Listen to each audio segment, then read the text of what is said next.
Step into the sunlit gardens of Nasse House, where a festive murder hunt game turns deadly. Hercule Poirot unravels a chilling conspiracy, a teenage girl's murder, a missing lady, and a shocking imposter scheme. As clues unravel and secrets surface, a web of greed and betrayal emerges, with a fortune at stake. Can Poirot's little grey cells expose the killer before the shadow over Nasse House deepens?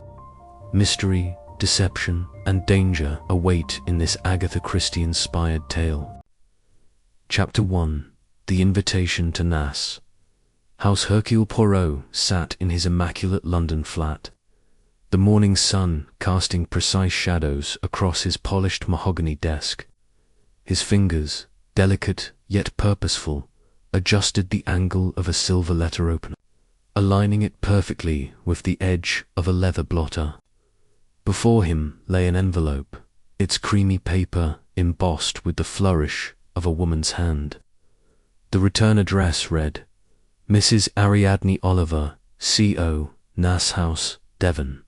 Poirot's moustache twitched, a faint sign of amusement as he slit the envelope. With a single, deft motion, Mrs. Oliver, the celebrated mystery novelist, was not one for idle correspondence.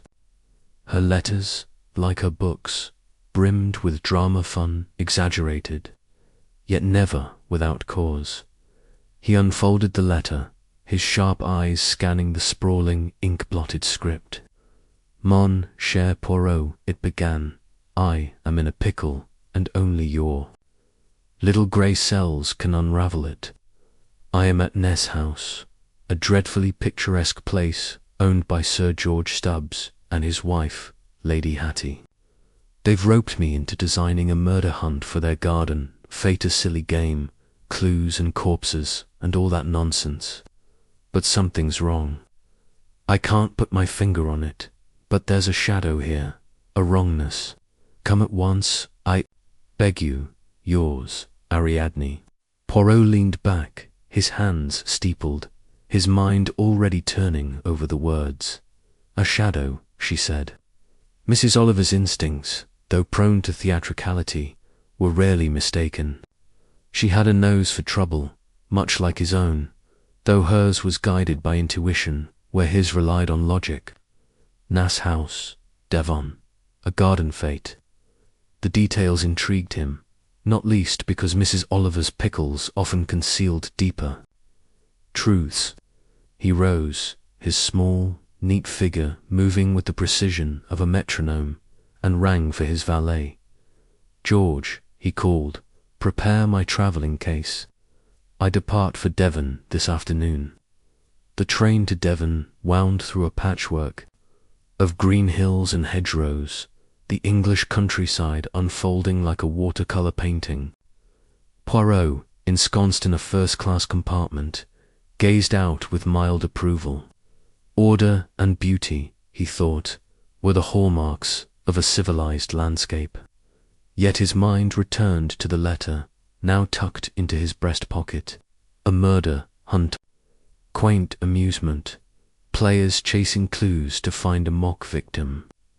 Why, then, did Mrs. Oliver sense danger? Was it the setting, the people, or some unseen thread weaving through the festivities? Poirot's fingers drummed lightly on the armrest. He would observe, he would listen, and the truth would reveal itself. At Nasse station, a chauffeured car awaited, sent by Sir George Stubbs. The driver, a taciturn man with a weathered face, spoke little beyond confirming Poirot's destination. The road to Nasse House twisted through dense woods, then opened to reveal a Georgian manor of honey-coloured stone, its lawns sweeping down to the river helm. Ivy clung to the walls, and roses bloomed in disciplined rows, their scent heavy in the late summer air. Poirot's eyes narrowed with appreciation, but also with scrutiny. A house this grand often hid secrets as carefully tended as its gardens. Mrs. Oliver greeted him at the entrance, her hair a wild halo of grey curls, her tweed suit slightly askew. "Poirot," she exclaimed, seizing his arm with a vigour that belied her years. "Thank heaven you're here. This place is positively crawling with oddities, and I'm half convinced I've ridden myself into one of my own plots." "Calm yourself, chère madame," Poirot said, extricating his sleeve with care. "Tell me, what is this shadow you speak of?" Mrs. Oliver led him into a spacious hall, its walls adorned with ancestral portraits that seemed to watch that progress. Lowering her voice, she said, "It's not one thing, Poirot, but many. The way Sir George watches his wife, as if she's a prize he's afraid to lose. The way Lady Hattie drifts about, all smiles but no substance, like a character who hasn't read her own script. And the others, servants, guests, locals, they're all too polite, too guarded. I feel it, Poirot, like a storm brewing." Poirot's eyes gleamed. "And the murder hunt? Tell me of this game." "Oh, it's simple enough," she said, waving a hand. "I've written clues riddles, really, that lead players through the grounds to a boathouse where a girl plays the victim, Marlene. Tucker, a local lass, sweet but a bit dim. She's to lie there, pretending to be dead, until someone solves the puzzle. But I keep thinking, what if it's not a game? What if someone means it to be real?" Poirot tilted his head, considering. "You suspect a crime disguised as play?" "I don't know." Mrs. Oliver threw up her hands. "That's why I need you. Your mind is so orderly. Mine's all apples and tangles." Before Poirot could reply, a man approached, his stride confident, his face ruddy with good health. Sir George Stubbs, Poirot presumed, noting the tailored suit and the easy smile that did not quite reach his eyes. "Monsieur Poirot," Sir George boomed, extending a hand. "A pleasure to have you at Nasse House. Ariadne's told me of your reputation. Come to join the fun." Poirot inclined his head. "I come to observe, Sir George, and perhaps to assist Madame Oliver with her creation." Sir George laughed, a touch too heartily. Good.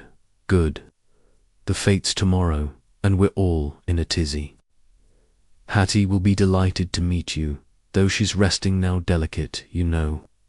His tone carried a hint of dismissal, as if Hattie's absence were a trivial matter, as Sir George excused himself to oversee a marquee's placement. Poirot's gaze lingered on the man's retreating figure. "A shadow," Mrs. Oliver had said. Already Poirot sensed its outline, a discord in Sir George's joviality, a question in Hattie's absence. He turned to Mrs. Oliver, his voice low. "Show me this boathouse, madame, and tell me more of those who dwell in this house." As they stepped into the gardens, the sun dipped behind a cloud, casting Nasse House in a fleeting veil of grey. Poirot's little grey cells, as always, were awake and waiting. Chapter 2. The Fate Preparations. The morning air at Nasse House carried the crisp promise of late summer, laced with the scent of freshly cut grass and blooming roses. Hercule Poirot stood on the terrace, his patent leather shoes gleaming against the weathered stone, his eyes surveying the bustle below with the precision of a conductor before a symphony. The lawns, sprawling like a green canvas, were alive with activity as the annual garden fete took shape. Marquees rose in crisp white peaks, their guy ropes taut as violin strings, while villagers darted about, balancing trays of scones, bunting, and trestle tables. Poirot's moustache gave a slight quiver of approval at the order beneath the chaos, but his mind was elsewhere, tethered to Mrs. Ariadne Oliver's cryptic warning of a shadow over Nasse House. Mrs. Oliver herself appeared from behind a yew hedge, her grey curls in disarray, a clipboard clutched like a shield. "Poirot," she called, her voice cutting through the hum of preparation. "There you are, looking as if you've just stepped out of a tailor's shop. Come, you must see the chaos I'm wrestling with. This murder hunt is driving me to distraction." Poirot inclined his head, falling into step beside her as they descended to the lawn. "Madame, you have summoned me to observe, and observe I shall. But first, describe this murder hunt in detail, if you please. The structure, the players, the stage, leave nothing out." Mrs. Oliver sighed, waving her clipboard as if to dispel an invisible fog. "It's a game, Poirot, a glorified treasure hunt with a theatrical twist. I've written a series of clues, hints, little scraps of misdirection that lead players through the gardens, past the Folly, the rose beds, and down to the boathouse by the river. There they find the victim, Marlene Tucker, a local girl, barely 15, who's to lie in the boathouse, pretending to be dead. A bit of red paint, a torn scarf for effect. The first to solve the clues and find her wins a prizer. Silver cigarette case, I think. It's all very jolly, but—" She paused, her eyes narrowing. "I keep feeling I've written something I didn't mean to." Poirot's gaze sharpened. "Something you did not intend." "Explain, madame." "I can't," she exclaimed, throwing up her hands. "It's like one of my novels when the characters start doing things I didn't plan. The clues feel tampered with, as if someone's nudged them to point somewhere else. And the people, hero, Poirot, they're all wrong somehow." They had reached the centre of the lawn, where a large marquee was being erected under the direction of a wiry man in a tweed cap. Mrs. Oliver gestured toward him. "That's Captain Warburton, Sir George's friend, some sort of political fixer, always smiling, always talking, but you never quite know what he's thinking. He's been helping with the fete, but I swear he's more interested in watching everyone than in stringing bunting." Poirot studied the captain, noting the man's easy grace as he directed a pair of villagers with a wave and a laugh. His suit was impeccably cut, his hair slicked back, but there was a watchfulness in his posture, a predator's alertness cloaked in charm. "And who else? Madame, tell me of the household." Mrs. Oliver lowered her voice, though the nearest workers were well out of earshot. "Sir George, of course, the lord of the manor. He's all bluff and bluster, full of grand plans for Nasse House. But there's something off about him, like a man playing a part he's not quite sure of. Then there's Lady Hattie, his wife. She's young, beautiful, but vacant somehow. She drifts about, smiling, saying little, as if she's not entirely here. Miss Brewis, the secretary, runs the place like a general, but I think she resents Hattie. And there's Amy Folliot, the old owner, living in the lodge now. She's gracious, but sad, as if the house's loss broke something in her." Poirot nodded, his mind cataloguing each name, each impression. "And the girl, Marlene Tucker." "Oh, Marlene," Mrs. Oliver said, her tone softening. "A sweet thing, but not the brightest. Daughter of a local family, her grandfather's a groundsman here. She's thrilled to play the victim, keeps giggling about it. I saw her this morning, practicing her dead pose in the boathouse. She's harmless, but I wonder why she was chosen. It feels deliberate." They paused near a rose garden, where a young man in a linen jacket was sketching designs on a notepad. Mrs. Oliver nodded toward him. "That's Michael Wayman, an architect Sir George hired to spruce up the estate. He's talented, but moody, always hovering near Hattie. I don't trust him, Poirot. He's got that look too intense, like he's hiding something." Poirot's eyes followed Michael, noting the man's sharp features and the way his pencil moved with restless energy. And the boathouse, Madame, show it to me. They wound through the gardens, past a crumbling Folly draped in ivy, its stones weathered by centuries. The path dipped toward the river helm, where the boathouse stood, a quaint wooden structure with a pitched roof and a small jetty. Its door was ajar, and inside Poirot glimpsed a figure sprawled on the floor. Marlene Tucker, her face smudged with mock blood, her eyes closed in exaggerated death.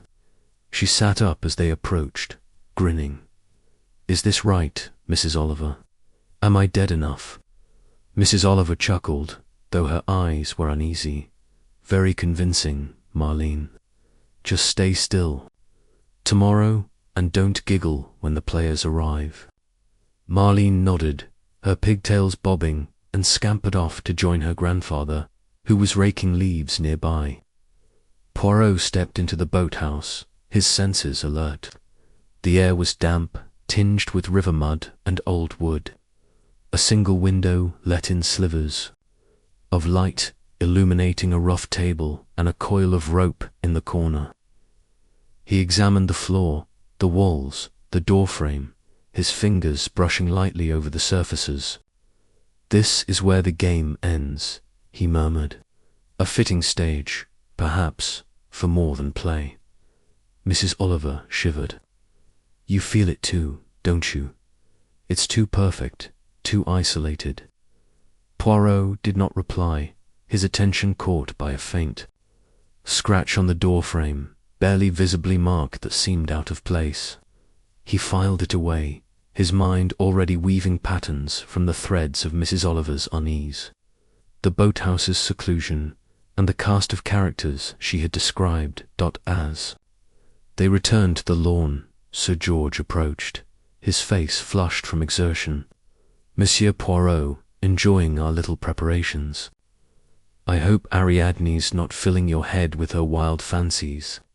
She's got half the village expecting a real murder tomorrow." His laugh was loud, but his eyes flicked to Mrs. Oliver with a hint of irritation. Poirot smiled blandly. "Madame Oliver has a vivid imagination, Sir George, but it is often the imaginative who see what others miss. Tell me, how did you come to own Nasse House? It is a place of great beauty." Sir George's smile tightened. "Oh, a bit of luck and hard work. Bought it a few years back from the Folliot family. Folliot, you'll meet her, fine woman. But the estate was too much for her. I've put my heart into it, though. Hattie loves it too, don't you, my dear?" He turned, and Poirot followed his gaze to a woman approaching across the lawn. Lady Hattie Stubbs was a vision, her dark hair swept up, her dress a soft green that caught the light, yet her beauty was marred by a curious blankness, her smile too fixed, her eyes sliding past Poirot, as if he were part of the scenery. "Yes, George," she said, her voice light but oddly flat. "It's lovely." Poirot bowed. "Lady Stubbs, a pleasure. I look forward to your fate." Hattie's smile flickered. "Oh, the fate. Yes, it will be fun." She turned away, drifting toward a group of villagers arranging a tea tent. Her movements graceful but aimless. Sir George watched her go, his jaw tightening. "She's a bit shy," he said, as if to excuse her. "Not used to all this fuss. Miss Brewis keeps things in hand for her." Miss Brewis appeared as if summoned, a tall, angular woman with a clipboard and a nonsense air. Her grey dress was as severe as her expression, and her eyes, behind horn-rimmed glasses, assessed Poirot with cool efficiency. "Monsieur Poirot," she said, her voice clipped, "I trust you're comfortable. If you need anything, I manage the household's affairs." "Most kind, mademoiselle," Poirot replied, noting the faint edge in her tone when she mentioned Hattie. "I am here to assist Madame Oliver, but I shall observe all with interest." Miss Brewis nodded, her lips thinning, and excused herself to oversee a delivery of lemonade. Poirot turned to Mrs. Oliver. "A woman of order, this Miss Brewis. Yet she carries a burden, perhaps." Mrs. Oliver snorted. "She's in love with Sir George, if you ask me. Not that he notices. She's all duty and efficiency, but you can see it in the way she looks at him, half devotion, half resentment." Poirot's eyes gleamed. "And Lady Hattie, how does she regard her secretary?" "Oh, Hattie barely notices her," Mrs. Oliver said. "She's too wrapped up in her own world door, lack of one." "I swear, Poirot, sometimes I think Hattie's not all there. Like a doll someone's wound up to smile and nod." They were interrupted by Amy Folliot, the former mistress of Nasse House, who approached with a quiet dignity. Her face, lined with age, held a warmth tempered by sorrow, and her eyes lingered on the manor with a wistful air. "Monsieur Poirot," she said, her voice soft but clear, "welcome to Nasse House. I hope you find it as charming as I once did." Poirot bowed deeply. "Madame Folliot, it is an honor. The house is magnificent, a testament to its history. You must miss it." Her smile was faint. "It is not the stones I miss, but the life we had here. Sir George has done well, though. He and Hattie have brought new energy." Her words were kind, but Poirot caught a tremor, a hesitation, as if she withheld more than she shared. As Amy excused herself, Poirot's gaze swept the lawn once more. Captain Warburton was now deep in conversation with Michael Wayman, their heads bent close, their expressions guarded. Marlene Tucker's grandfather, old Tom Tucker, raked leaves with slow, deliberate strokes, his eyes darting toward the boathouse. And Sir George, standing by the marquee, watched his wife with a look that Poirot could not quite decipher: pride, possession, or something darker. Mrs. Oliver tugged at his sleeve. "You see it, don't you? The way they all fit together, but not quite. It's like a puzzle with the wrong pieces." Poirot nodded, his mind a whirl of impressions. The fete was a stage, its players carefully positioned, but for what purpose? The boathouse, the murder hunt, the elusive Lady Hattie was a thread in a tapestry he could not yet see. "Madame," he said, his voice low, "you have done well to call me. There is indeed a shadow here, and Hercule Poirot will find its source." As they walked back toward the house, the sun dipped behind a cloud, casting the gardens in a fleeting, grey veil. Poirot's little grey cells were already at work, sorting, arranging, seeking the pattern that would make sense of Nasse House's secrets. Chapter 3. The players assembled. A late afternoon sun bathed Nasse House in a golden glow, softening the edges of its Georgian facade and casting long shadows across the manicured lawns. Hercule Poirot stood at the edge of the terrace, his small, immaculate figure a study in stillness amid the flurry of final fete preparations. His eyes, sharp as polished jet, moved over the scene with the precision of a watchmaker, noting each figure, each gesture, as if assembling a mental dossier. Mrs. Ariadne Oliver had retired to her room to revise her murder hunt clues, leaving Poirot to observe the household alone. The air hummed with anticipation, but beneath it he sensed a current of unease, as if the very stones of Nasse House held their breath. He descended the terrace steps, his cane tapping lightly on the flagstones, and made his way toward the rose garden, where a cluster of guests and residents mingled. The fete was mere hours away, set to begin at noon the next day, and the players in this curious drama were gathering, their roles yet to be defined. Poirot's mind, ever orderly, sought to catalogue them, to discern the threads that bound them. To Mrs. Oliver's elusive shadow, Sir George Stubbs was the first to catch his eye. Standing near a marquee, his robust frame clad in a tweed jacket that seemed to proclaim his role as country squire. He was deep in conversation with Captain Warburton, whose easy smile and polished manner contrasted with Sir George's hearty bluster. Poirot noted the captain's habit of scanning the crowd even as he spoke, his eyes lingering on each passer-by as if weighing their significance. A politician, Mrs. Oliver had said, and Poirot sensed the man's charm was a tool, wielded with care to conceal his true thoughts. Nearby, Lady Hattie Stubbs emerged from the house, her presence drawing glances like moths to a flame.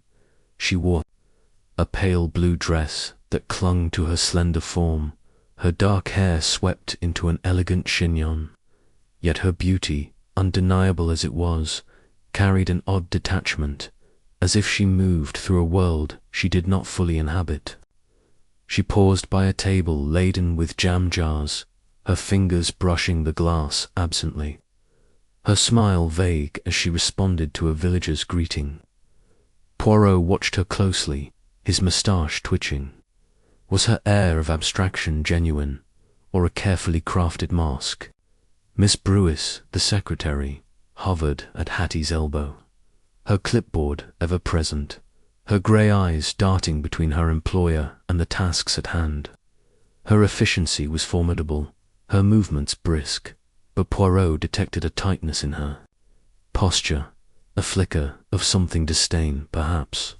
When Hattie spoke, Mrs. Oliver's theory of unrequited affection for Sir George lingered in Poirot's mind.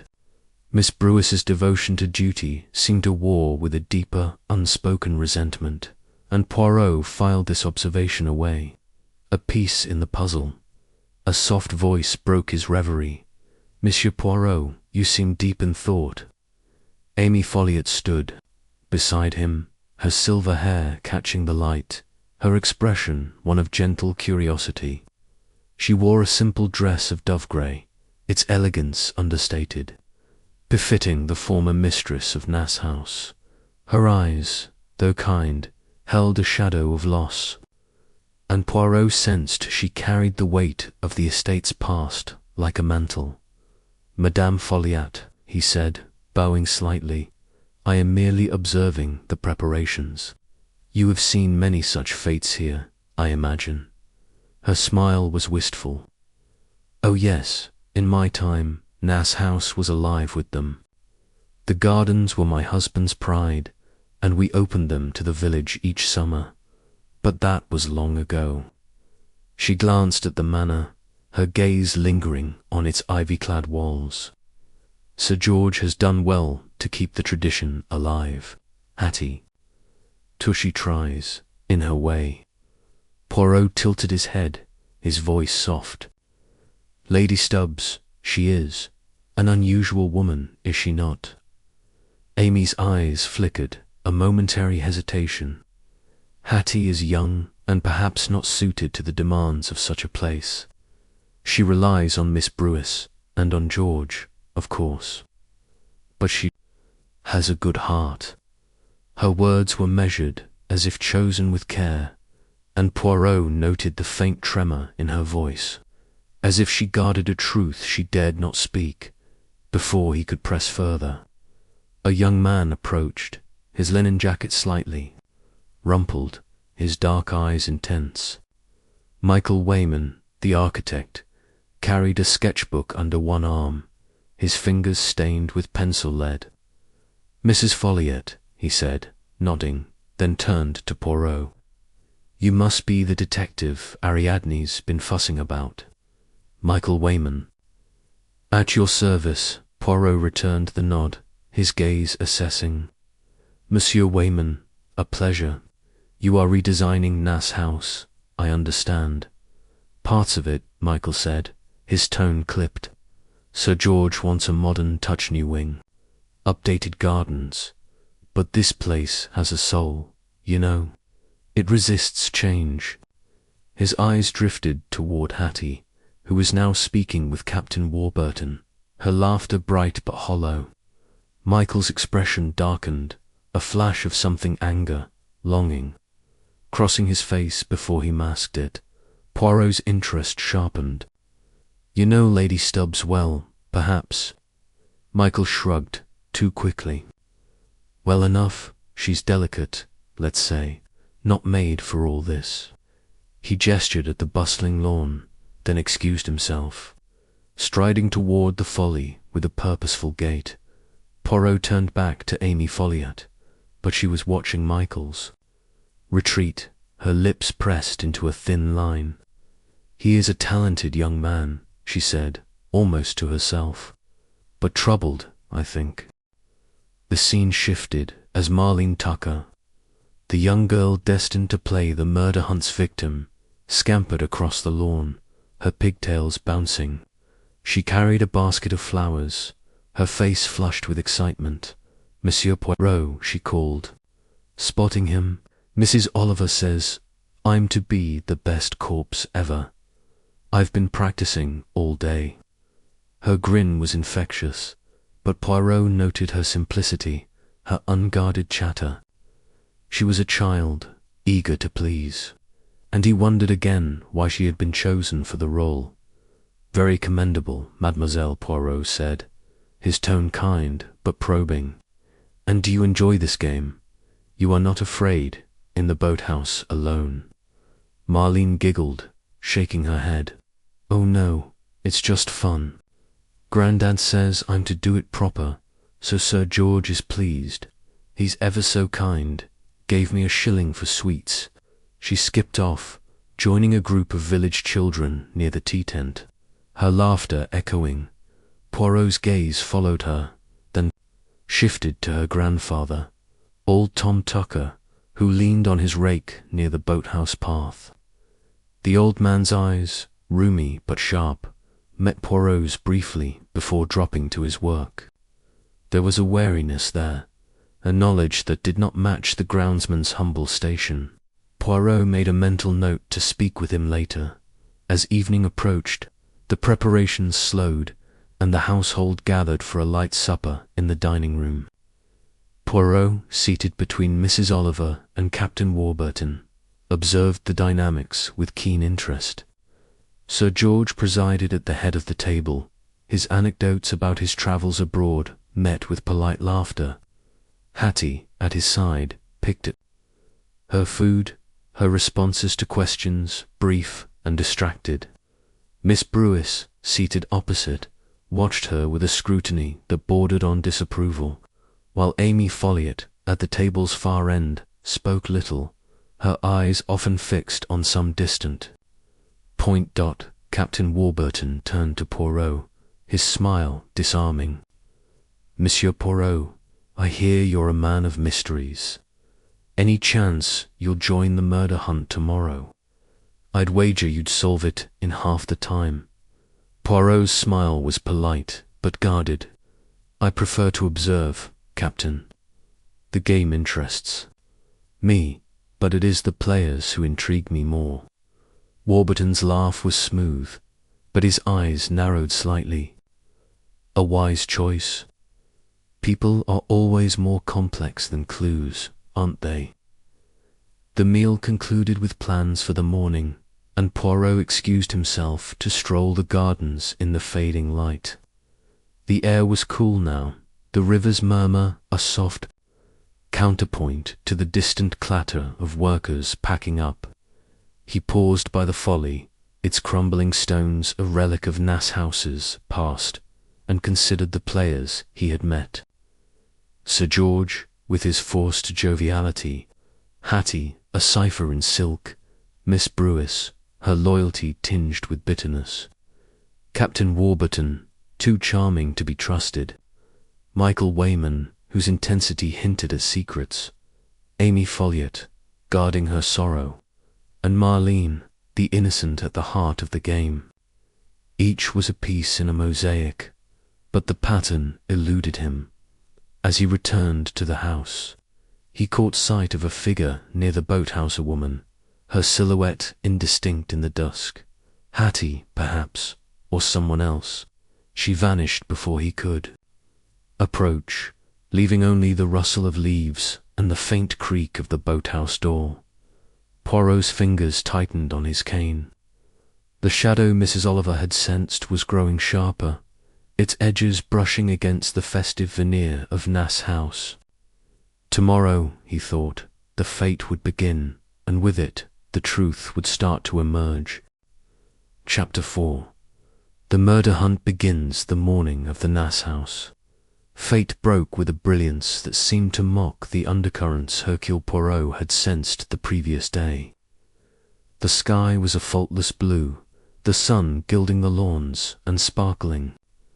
On the river helm, where swans glided with serene indifference. From his window in the guest wing, Poirot surveyed the scene below. Marquis stood proud, their white canvas billowing gently, while villagers streamed through the gates, their laughter and chatter rising like a chorus. The air carried the scent of warm grass and baking scones, and for a moment the estate seemed a perfect tableau of English summer. Yet Poirot's moustache gave a faint quiver, his sharp eyes catching the subtle discords beneath the harmony. He descended to the terrace, his black suit immaculate, his cane a precise extension of his measured steps. Mrs. Ariadne Oliver awaited him, her tweed skirt crumpled, her expression a mix of excitement and exasperation. "Poirot, it's begun," she exclaimed, clutching a bundle of printed clues. "The murder hunt is underway, and already people are making a mess of my riddles. They're wandering off to the rose garden when they should be at the Folly." She thrust a clue sheet into his hands. "Look at this, perfectly clear, and yet they're hopeless." Poirot glanced at the paper, his lips twitching at the florid prose, "Where shadows fall and secrets hide. Seek the path where lovers bide." "Madame," he said, "your clues are a work of art, but perhaps too poetic for the common mind. Tell me, is all in place for the game?"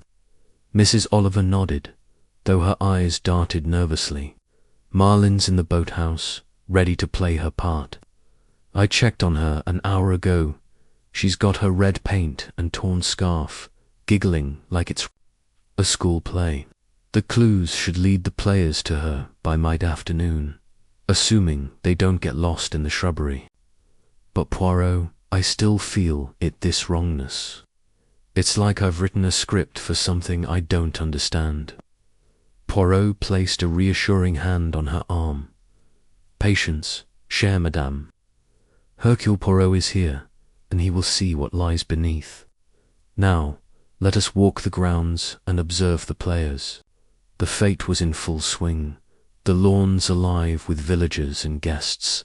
Children darted about, clutching balloons, while their parents sampled homemade jams and admired prize marrows. A brass band played a jaunty tune near the tea tent, and a fortune-teller's booth drew a queue of curious faces. Poirot, however, was drawn to the participants of the murder hunt, who clutched their clue sheets with varying degrees of determination. He noted their movements, their glances, seeking any hint of purpose beyond the game. Sir George Stubbs was everywhere, his hearty laugh echoing as he clapped backs and dispensed compliments. Yet Poirot observed how his eyes strayed often to the house where Lady Hattie had made a brief appearance earlier, her yellow dress a splash of colour before she retired, claiming a headache. Her absence was notable, and Poirot wondered at its timing. Was it mere fragility, as Sir George suggested, or something more deliberate? Captain Warburton, dapper in a linen suit, was charming a group of players near the Folly, his smile disarming as he offered hints that seemed more misleading than helpful. Poirot approached, his expression bland. "Captain, you take a keen interest in the game, I see. Are you also a player?" Warburton's laugh was smooth as polished glass. "Oh no, Monsieur Poirot, I'm just cheering them on.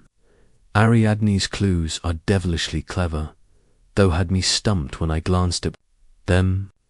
You're not playing either, I take it." "I observe," Poirot replied, his tone mild, but his eyes sharp. "The game is intriguing, but the motives of those who play it are more so." Warburton's smile held, but a flicker of wariness crossed his face before he excused himself to assist a struggling player. Poirot made a mental note. The captain was too adept at deflection. His charm a shield for something unspoken. Nearby, Miss Brewis moved with her usual efficiency, directing a team of volunteers to replenish the lemonade stand. Her grey dress was as severe as ever, her clipboard a constant companion. But Poirot caught her glancing towards Sir George with an intensity that belied her crisp demeanour.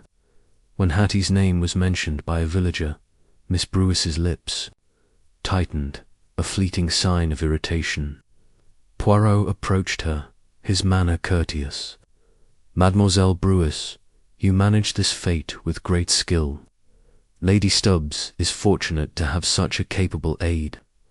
Miss Brewis's eyes met his, cool and assessing. "Thank you, Monsieur Poirot. Lady Stubbs relies on me, as she must. She's not suited to such responsibilities." Her tone was neutral, but Poirot detected a barb, a hint of disdain for her employer's wife. "And how is Lady Stubbs today?" He pressed gently. "I understand she is unwell." "A headache," Miss Brewis said curtly. "She often has them. She's resting in her room, but she'll rejoin us later, I'm sure." Her words were dutiful, but her expression suggested she cared little for Hattie's absence. Poirot nodded, filing away her response. He moved on, weaving through the crowd, his senses attuned to every detail.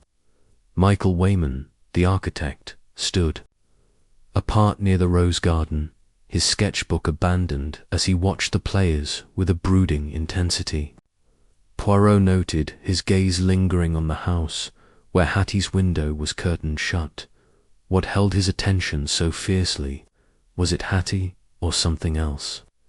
Amy Folliot, ever the gracious hostess, despite her diminished role, was stationed near the tea tent, exchanging pleasantries with villagers.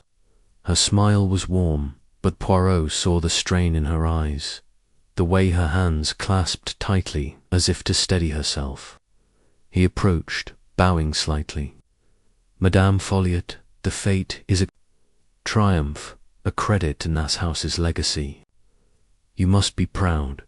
Her smile faltered, then steadied. "It's a joy to see the gardens alive again, Monsieur Poirot. Nasse House was always meant for such days, but it's Sir George and Hattie who make it possible now." Her voice was kind, but Poirot caught a note of melancholy, a longing for a past she could not reclaim. Before he could probe further, a commotion arose near the Folly. A group of players, clutching their clue sheets, argued loudly over the meaning of a riddle. Mrs. Oliver appeared, her face flushed with exasperation. "No, no, you're all wrong," she cried. "It's not the oak tree, it's the yew hedge.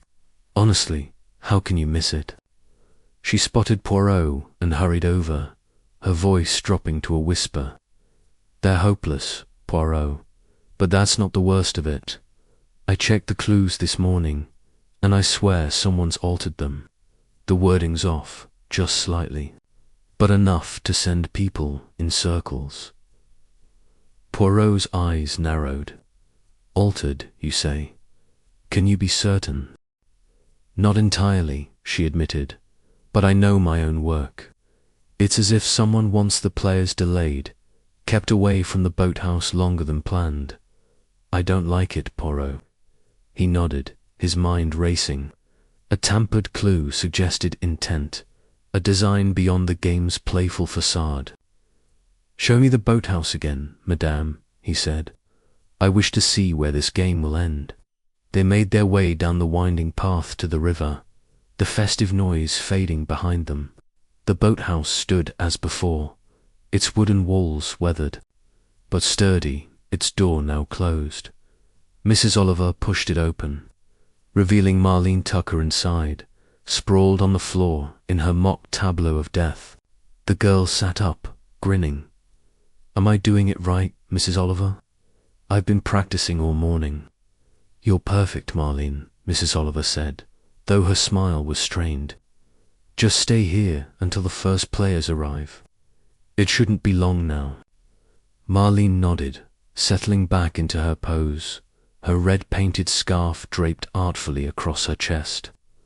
Poirot stepped inside, his eyes sweeping the small space. The single window was half-shuttered, casting dim light on the rough planks. The rope coil in the corner was undisturbed, but Poirot's gaze lingered on the doorframe, where the faint scratch he had noted yesterday seemed slightly deeper, as if recently touched.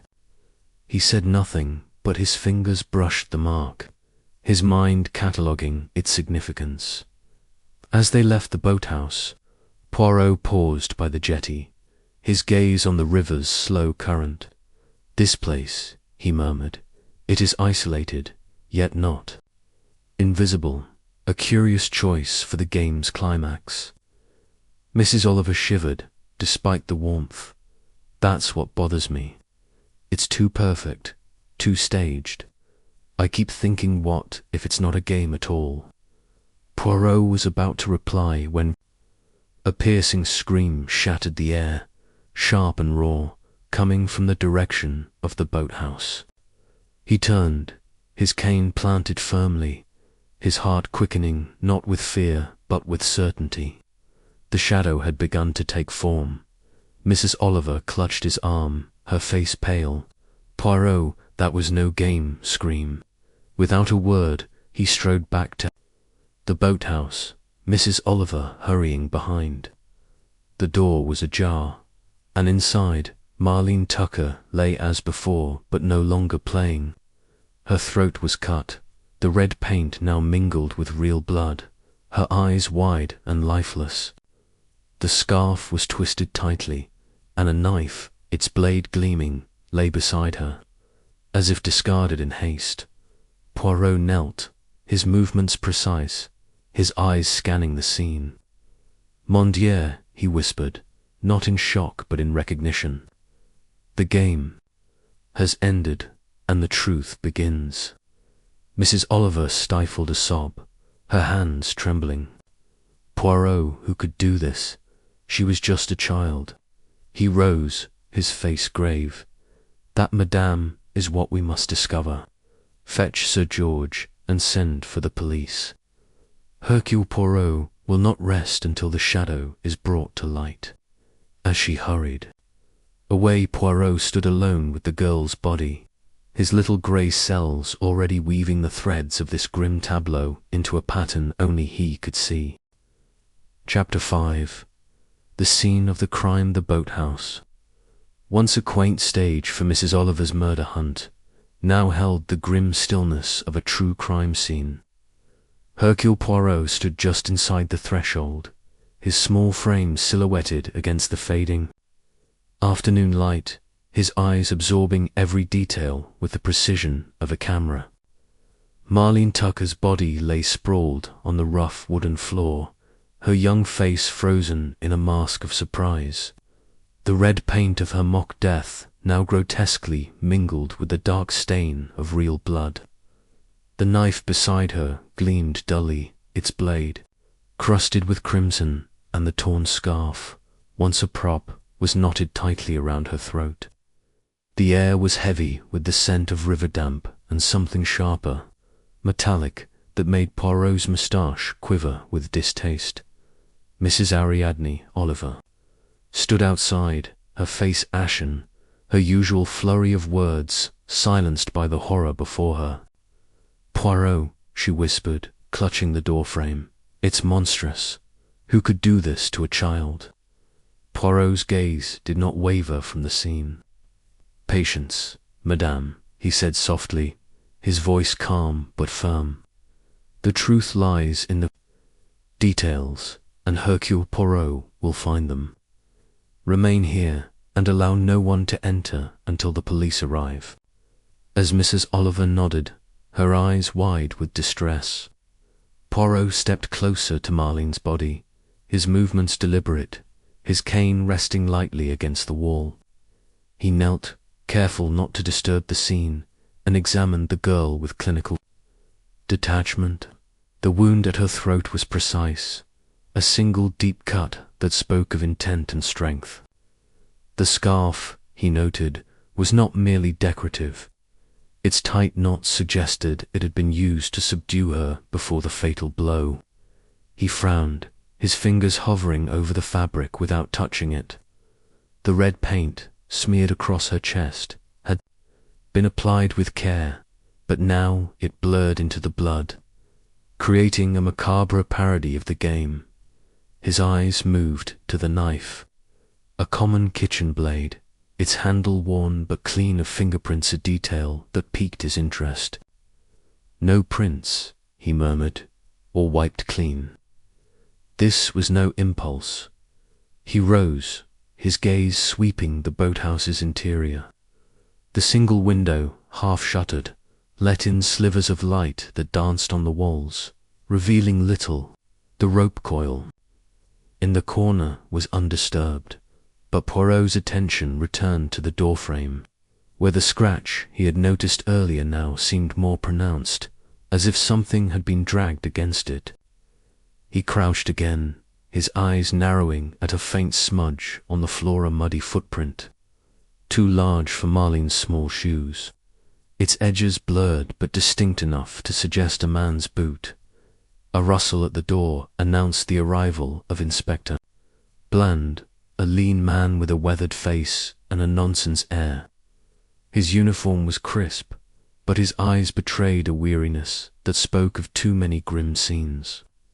Behind him, Sir George Stubbs hovered, his ruddy face drained of colour, his usual bluster replaced by a stammering unease. "Monsieur Poirot," the inspector said, nodding curtly. "Mrs. Oliver says you were first on the scene. What's happened here?" Poirot gestured toward the body, his voice measured. The girl, Marlene Tucker, was to play the victim in Madame Oliver's murder hunt. But this, Inspector, is no game. She has been murdered, strangled perhaps, and then her throat cut to ensure her silence. The knife, you will note, is clean of prints, and there is a footprint that does not belong to her. Bland knelt beside the body, his expression grim. A vagrant perhaps, or some local lad gone wrong. This boathouse is isolated, easy for someone to slip in unnoticed. Poirot's eyes gleamed with polite disagreement. "Nan, Inspector, this is no random act. The girl was chosen, her role in the game known to many. The killer used the fate's chaos, the isolation of this place, to strike with precision. Observe the scarf knotted tightly, yet the paint was applied before the murder. The killer wished to maintain the illusion, if only for a time." Bland frowned, glancing at Sir George, who was wringing his hands. "Sir George, you know this girl. Any reason someone would target her?" Sir George's voice was hoarse. "Marlene. She's just a village girl, Tom Tucker's granddaughter, harmless, always hanging about the estate. I gave her a shilling for the game, thought it'd be a lark for her. Good God, who'd do this?" Poirot's gaze fixed on Sir George, noting the beads of sweat on his brow, the way his eyes darted toward the house. "And Lady Stubbs, Sir George? She was unwell, I understand. Has she been informed?" Sir George flinched, as if the question startled him. "Hattie, no, she's still resting. This would shatter her, poor thing. I'll tell her later, when she's stronger." His words were quick, almost rehearsed, and Poirot's suspicions stirred. Mrs. Oliver, who had been hovering at the edge of the scene, stepped forward, her voice trembling but insistent. "Poirot, I told you the clues were tampered with. I checked them again just before the screen. They've been rewritten, subtly, to keep players away from the boathouse. Someone wanted Marlene alone here, undisturbed." Bland turned to her, his brow furrowing. "Tampered clues. That's a serious claim, Mrs. Oliver. Can you prove it?" "I know my own work," she snapped, her usual flamboyance sharpened by anger. "The riddle about the Folly was changed to point to the oak grove, and the one about the river path was muddled to send people toward the rose garden. It's deliberate, Inspector, to delay the discovery." Poirot nodded, his mind racing. "Madame Oliver is correct. The alteration of the clues suggests a plan, a design to isolate the victim. Inspector, you will wish to examine the clue sheets in circulation. They may hold traces of the tamperer's hand." Bland signaled to a constable, who began collecting clue sheets from the players still milling on the lawn, their festive mood now tinged with whispers and unease. Poirot stepped outside, his eyes scanning the path to the boathouse. The grass was trampled from the day's foot traffic, but a faint trail led toward the riverbank, where the mud was softer. He crouched, his fingers brushing the ground, and found another partial footprint, matching the one inside. "A man's boot," he murmured, "and recently made." He straightened, his gaze sweeping the crowd. Captain Warburton was calming a group of villagers, his charm now a tool to quell panic. Miss Brewis stood near the tea tent, her clipboard abandoned, her face pale but composed as she answered a constable's questions. Michael Wayman lingered near the Folly, his sketchbook clutched tightly, his eyes fixed on the boathouse with an intensity that Poirot found unsettling. Amy Folliot was nowhere to be seen, and Poirot made a note to seek her out. Her knowledge of Nasse House's secrets might prove vital. Returning to the boathouse, Poirot's attention was drawn to a small detail he had overlooked, a scrap of silk, pale green, caught on a nail near the doorframe, just below the scratch mark. It was not Marlene's, whose clothes were simple cotton, nor did it match the scarf. He plucked it carefully with a handkerchief, holding it to the light. "Silk," he said softly, "of fine quality. This belongs to someone of means." Bland joined him, his notebook open. "What's that, Poirot? Another clue?" "Perhaps," Poirot replied, tucking the silk into his pocket. "It does not belong to the victim, and it was not here yesterday. We must learn to whom it belongs." Sir George, still hovering, cleared his throat. "Look here, Poirot. Inspector, this is a tragedy, but it's got to be some outsider. Number one here would harm a girl like Marlene. She was nobody, just a local lass." Poirot's eyes met his, steady and unyielding. "Nobody, Sir George. Nan, she was somebody to the killer. Her role in the game made her a target, and we must ask why. Tell me, who knew she would be alone in the boathouse?" Sir George hesitated, his hands fidgeting. "Well, anyone involved in the fate, I suppose. Ariadne, Miss Brewis, myself, a few villagers who helped set up. It wasn't a secret." "Precisement," Poirot said, his voice low. "Not a secret, yet a perfect opportunity. Inspector, I suggest you question the household and the key players in the murder hunt, and you will wish to locate Lady Stubbshe must be informed." Despite her delicate state, Bland nodded, issuing orders to his men, who began cordoning off the boathouse and ushering the crowd away. Poirot stepped outside, his mind a whirl of fragments, the tampered clues, the footprint, the silk scrap, Sir George's nervous demeanour. Marlene's death was no accident, but a calculated act, woven into the fabric of the fate. The question was not only who, but why, and what role did the elusive Lady Stubbs play in this grim drama? As the sun dipped toward the horizon, casting long shadows across the lawn, Poirot felt the weight of the task ahead. The little grey cells were at work, piecing together the mosaic of Nasse House, and he knew the truth was closer than it seemed. Chapter 6. The Disappearing Lady. The twilight draped Nasse House in a soft veil. The festive clamour of the afternoon now muted to a sombre hush. The marquees stood like ghostly sentinels, their canvas sagging under the weight of the day's tragedy. Hercule Poirot stood on the terrace, his hands clasped behind his back, his eyes fixed on the distant boathouse where Marlene Tucker's body had been removed by Inspector Bland's men. The police were still combing the scene, their lanterns casting flickering shadows across the riverbank. But Poirot's mind was elsewhere, turning over the threads of a puzzle that grew more intricate with each passing hour.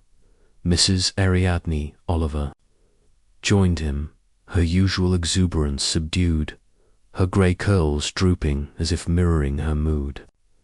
"Poirot," she said, her voice low, "it's all gone wrong, hasn't it? My murder hunt, this whole wretched fatted as if I scripted a nightmare." Poirot turned to her, his expression grave but composed. "Madame, you have scripted only a game. The nightmare is the work of another, one who used your stage for their own purpose. But fear not, Hercule Poirot will unmask this villain. Tell me, have you seen Lady Stubbs since the tragedy?" Mrs. Oliver shook her head, her eyes narrowing. "That's the odd thing, Poirot. No one has. Sir George says she's still in her room, overcome by her headache, but I went to check on her myself, and her maid said she hasn't seen her since early afternoon. It's as if she's vanished into thin air." Poirot's moustache twitched, a sign of heightened alertness.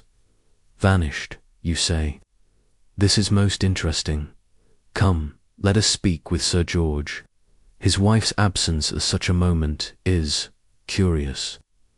They found Sir George in the library, a cavernous room lined with leather-bound volumes that seemed to absorb the light from the single lamp on the desk. He stood by the window, staring out at the darkened gardens, a glass of whiskey in his hand. His ruddy face was haggard, the lines deepened by strain, and his usual joviality had crumbled into a restless agitation. "Monsieur Poirot, Mrs. Oliver," he said, turning as they entered, "this is a ghastly business. Poor Marlene, her grandfather's beside himself. Have the police found anything?" Poirot's gaze was steady, his voice calm but probing. "The police, Sir George, are thorough, but it is the mind of Poirot that will unravel this knot. I must ask, why is Lady Stubbs? Her absence is remarked upon, and in such a time it raises questions." Sir George's hand tightened on his glass, the liquid trembling slightly. "Hattie, she's upstairs, as I said. The shock of this would be too much for her. She's delicate, you know, not strong like some women. I told her to stay put until things settle. Yet her maid has not seen her," Poirot said, his tone deceptively mild. "Nor has anyone else since early this afternoon. You will forgive me, Sir George, but this is most irregular. May I see her room?" Sir George's eyes flickered, a flash of panic quickly masked. "Her room, well, I suppose, but she's likely sleeping. I don't want her disturbed." His voice was firm, but Poirot detected a tremor, a crack in his facade. "Nevertheless," Poirot said, his tone unyielding, "I must insist. A murder has been committed, and every member of the household must be accounted for. Lead the way, if you please." Reluctantly, Sir George complied, leading them up the grand staircase to a corridor lined with portraits of stern-faced ancestors.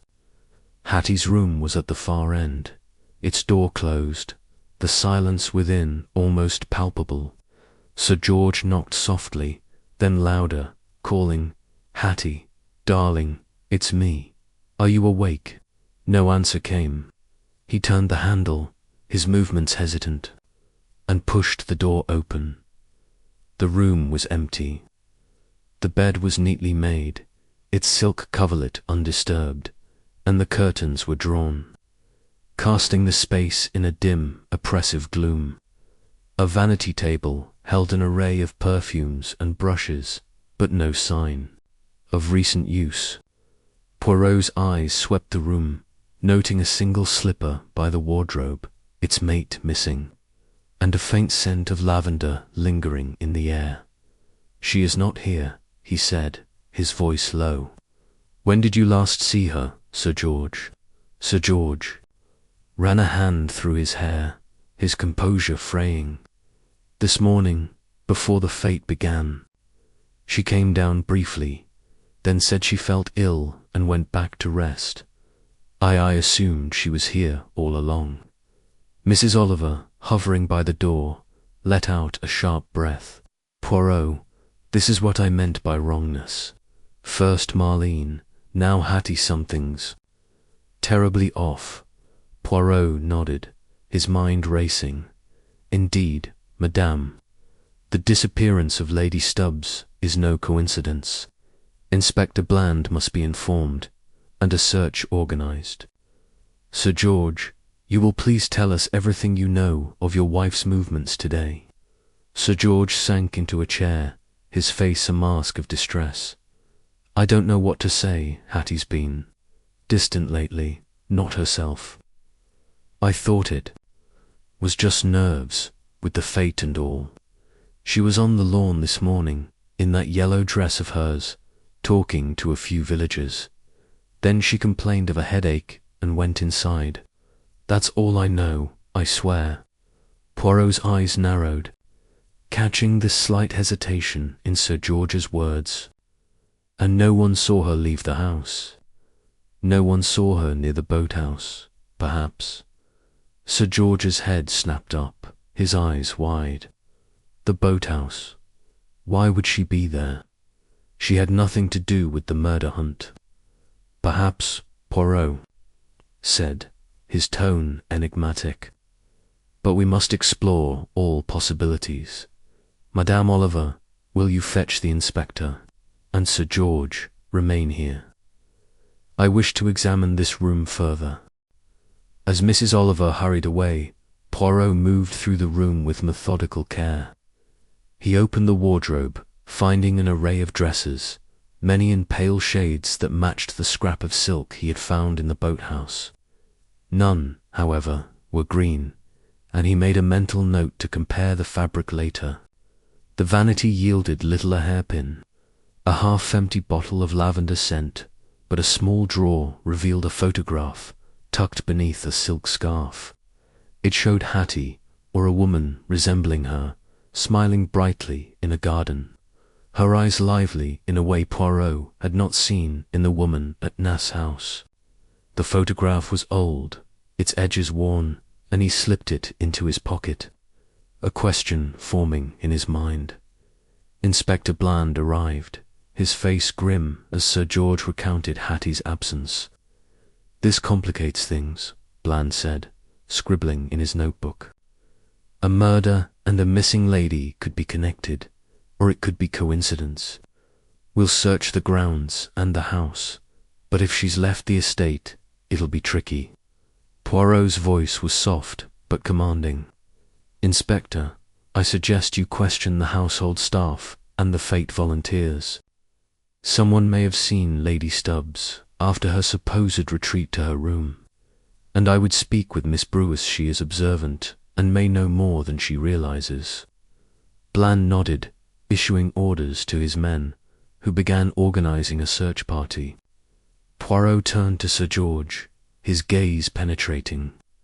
"One final question, Sir George. Has your wife ever spoken of fears, of someone watching her, perhaps? Sir George shook his head, but his eyes betrayed a flicker of unease. No, nothing like that. She's just delicate, as I said. This is all a shock, Monsieur Poirot. I need to find her. As Sir George left to join the search, Poirot lingered in the room, his little grey cells humming. Hattie's disappearance, so soon after Marlene's murder, was no mere coincidence. The tampered clues, the footprint, the silk scrapple pointed to a design, a plan that wove the fate's gaiety into a tapestry of deceit. But what role did Hattie play? Was she a victim, a conspirator, or something else entirely? Mrs. Oliver returned, her expression a mix of fear and determination. Poirot, I've been thinking. That photograph you found, Hattie, doesn't look like that now, does she? Not so, alive. What if she's not who we think she is? Poirot's eyes gleamed. A most perceptive thought, madame. The woman we have seen as Lady Stubbs may not be the true Hattie. But we must proceed with care. The truth is near, but it is hidden in the shadows of this house. As the search began, lanterns bobbing across the darkened lawns, Poirot felt the weight of the mystery deepen. The disappearance of Lady Stubbs was a new thread, one that might unravel the entire fabric of the crime or tighten the knot around the killer's neck. Chapter 7. The architect's secret. The night had settled over Nasse House like a heavy curtain, the stars obscured by clouds that promised rain. Hercule Poirot stood in the library, the faint glow of a single lamp casting long shadows across the oak-panelled walls. The search for Lady Hattie Stubbs had yielded nothing. The grounds, the house, even the riverbank had been scoured by Inspector Bland's men, their lanterns winking like fireflies in the darkness. Yet no trace of her was found, no yellow dress, no sign of flight or struggle. Her absence hung over the estate like a spectre, amplifying the unease that followed Marlene Tucker's murder.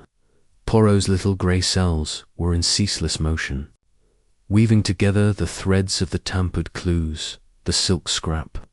And now the missing lady of Nasse House, Mrs. Ariadne Oliver, paced before the fireplace, her hands twisting a handkerchief into knots. "Poirot, it's unbearable," she said, her voice taut with frustration. "First Marlene, now Hattie gone, just like that. And Sir George, he's falling apart, but I can't shake the feeling he's hiding something. Don't you see it?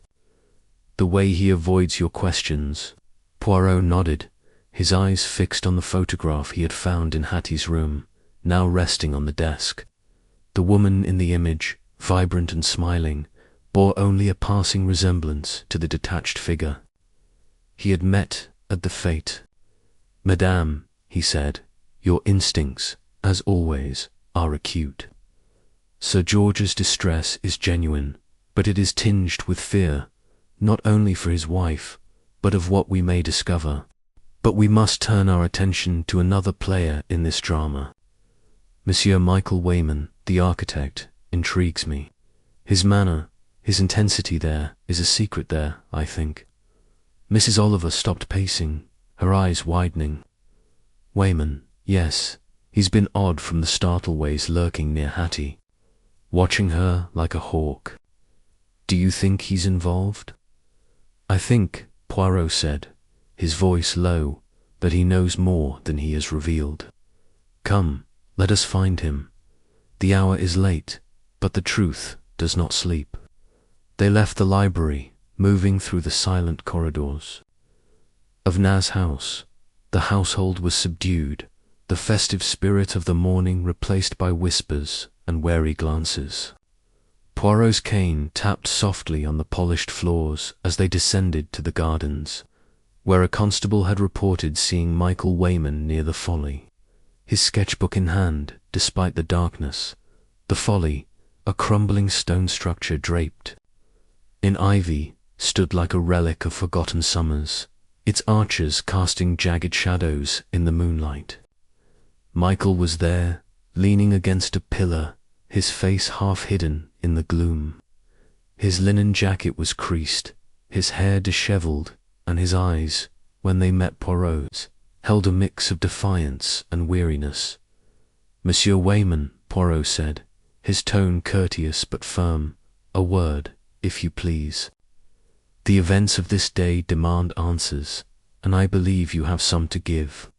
Michael straightened, his grip tightening on his sketchbook. "I have told the police what I know, Monsieur Poirot. I was at the fete all day, sketching, talking. 2 guests. I didn't see Marlene after she went to the boathouse, and I don't know where Hattie is." Poirot's eyes gleamed, catching the slight tremor in Michael's voice. "And yet, monsieur, you were seen watching Lady Stubbs with great interest. Your eyes followed her, your manner suggested more than a professional acquaintance. Tell me, what is your connection to her?" Michael's jaw tightened, and for a moment Poirot thought he would refuse to answer. Then, with a sigh, he leaned back against the pillar, his shoulders slumping. "All right, I'll tell you, but it's not what you think. I was hired to redesign parts of Nasse House new wing, modernized gardens, that sort of thing.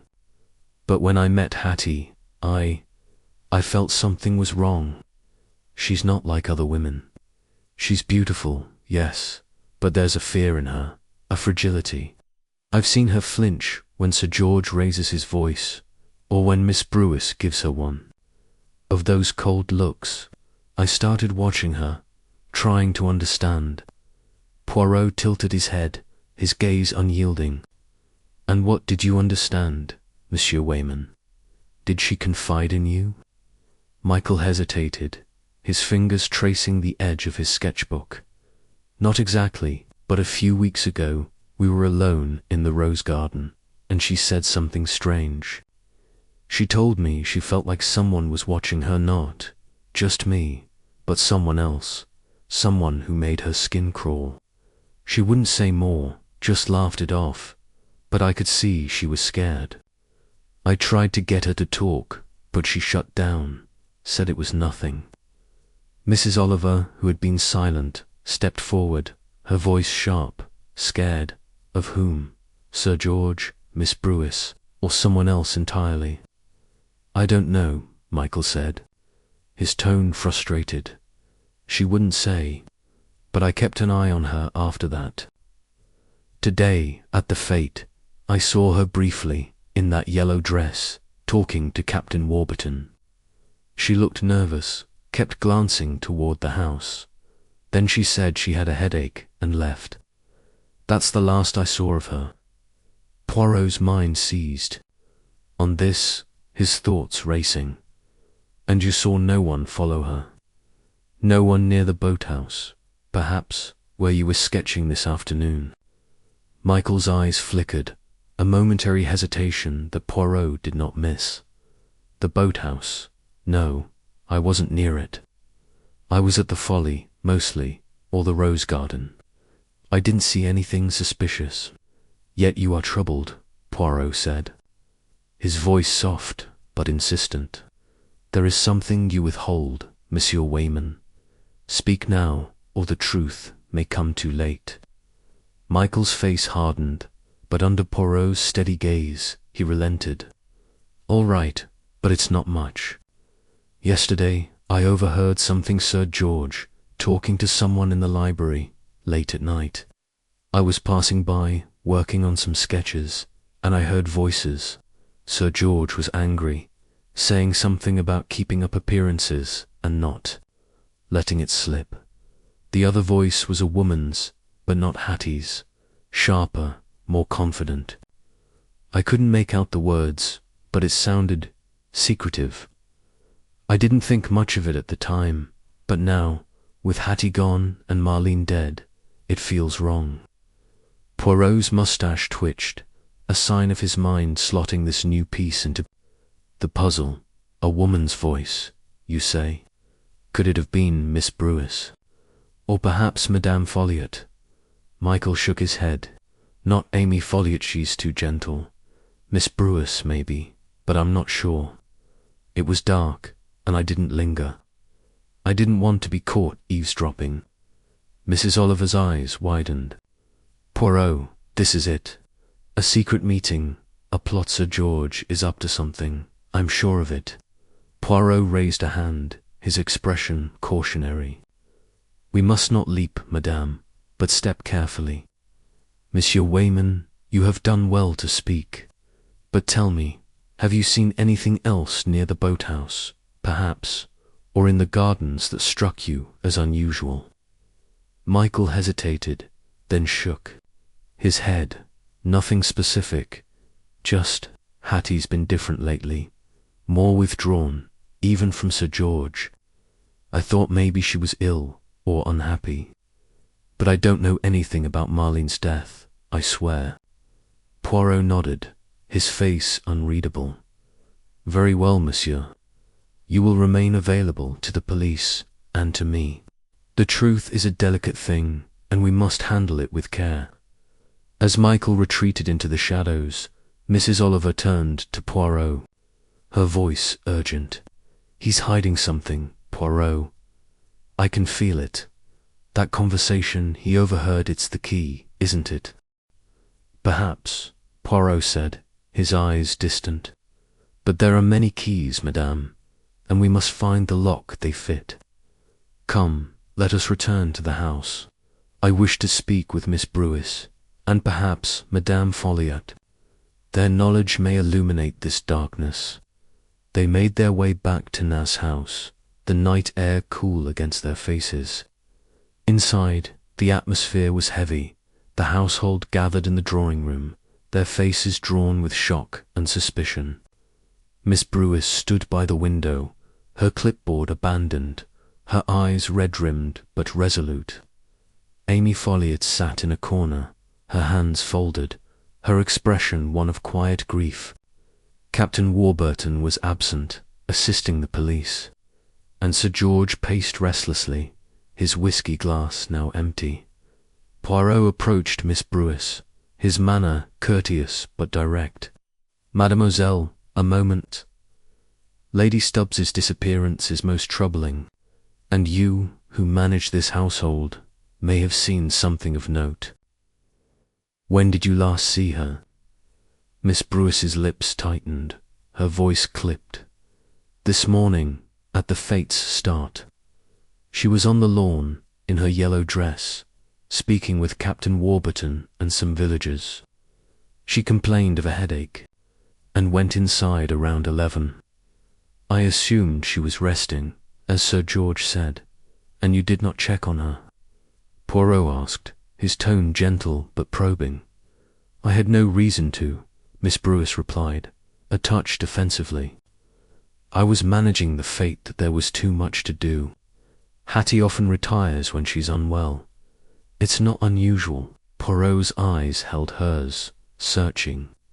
And you have no knowledge of her leaving the house, or of any disagreements within? The household, Miss Brewis's gaze faltered, but she recovered quickly. Disagreements? No, nothing out of the ordinary. Sir George and Hattie are devoted, though she's not always easy to manage.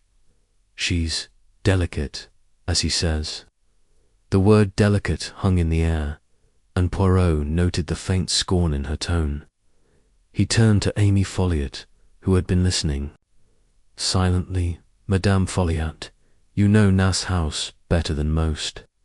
Have you seen or heard anything that might explain Lady Stubbs's absence? Amy's eyes met his, filled with a sorrow that seemed to predate the day's events. I wish I could help, Monsieur Poirot. Hattie was on the lawn this morning, as Miss Brewis said. I saw her briefly, but she seemed distracted, not herself. I thought it was the Fates' excitement, but now, her voice trailed off, and she shook her head. I don't know where she could be. Poirot nodded, his mind cataloguing their words, their hesitations. The photograph, Michael's overheard conversation. The silk scrapple pointed to a deeper deception, one that centered on Hattie Stubbs. Was she truly missing, or had she been removed from the stage to conceal a greater truth? As he and Mrs. Oliver left the drawing room, the rain began to fall, a soft patter against the windows. "Poirot," Mrs. Oliver whispered, "it's all connected, isn't it?"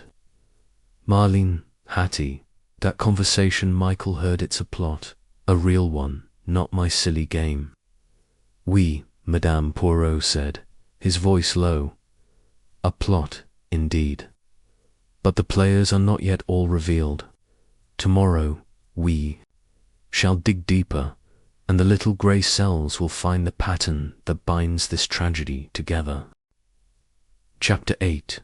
The shadow of the past. The rain that had begun the previous night continued into the morning, a steady drizzle that cloaked Nasse House in a grey mist, as if the estate itself mourned the loss of Marlene Tucker and the absence of Lady Hattie Stubbs. Hercule Poirot stood at the window of the morning room, his hands clasped behind his back, his eyes tracing the rivulets of water on the glass. The Fates' remnant sodden bunting, abandoned marquise littered the lawn, a stark contrast to the previous day's vibrancy. Inside, the household was subdued, the air thick with unspoken questions and the weight of tragedy.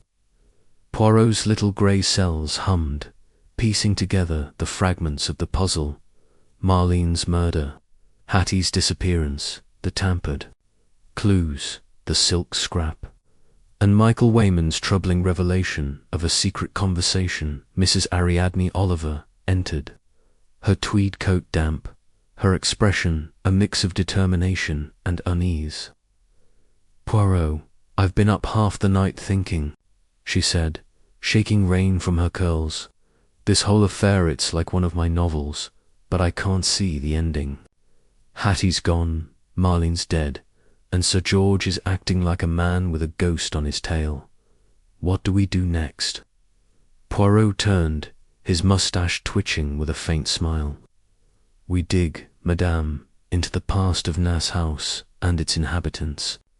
The present is a mirror of what has been, and I believe the key to our mystery lies there. I wish to speak with Madame Folly. She knows this place and its secrets better than anyone. And then we must learn more of Sir George's history. His wealth, his acquisition of this estate, it is all too convenient, too opaque." Mrs. Oliver nodded, her eyes brightening with purpose. "Amy Folliot's in the lodge. I heard she's been keeping to herself since yesterday. Shall we go now?" Poirot said, retrieving his cane.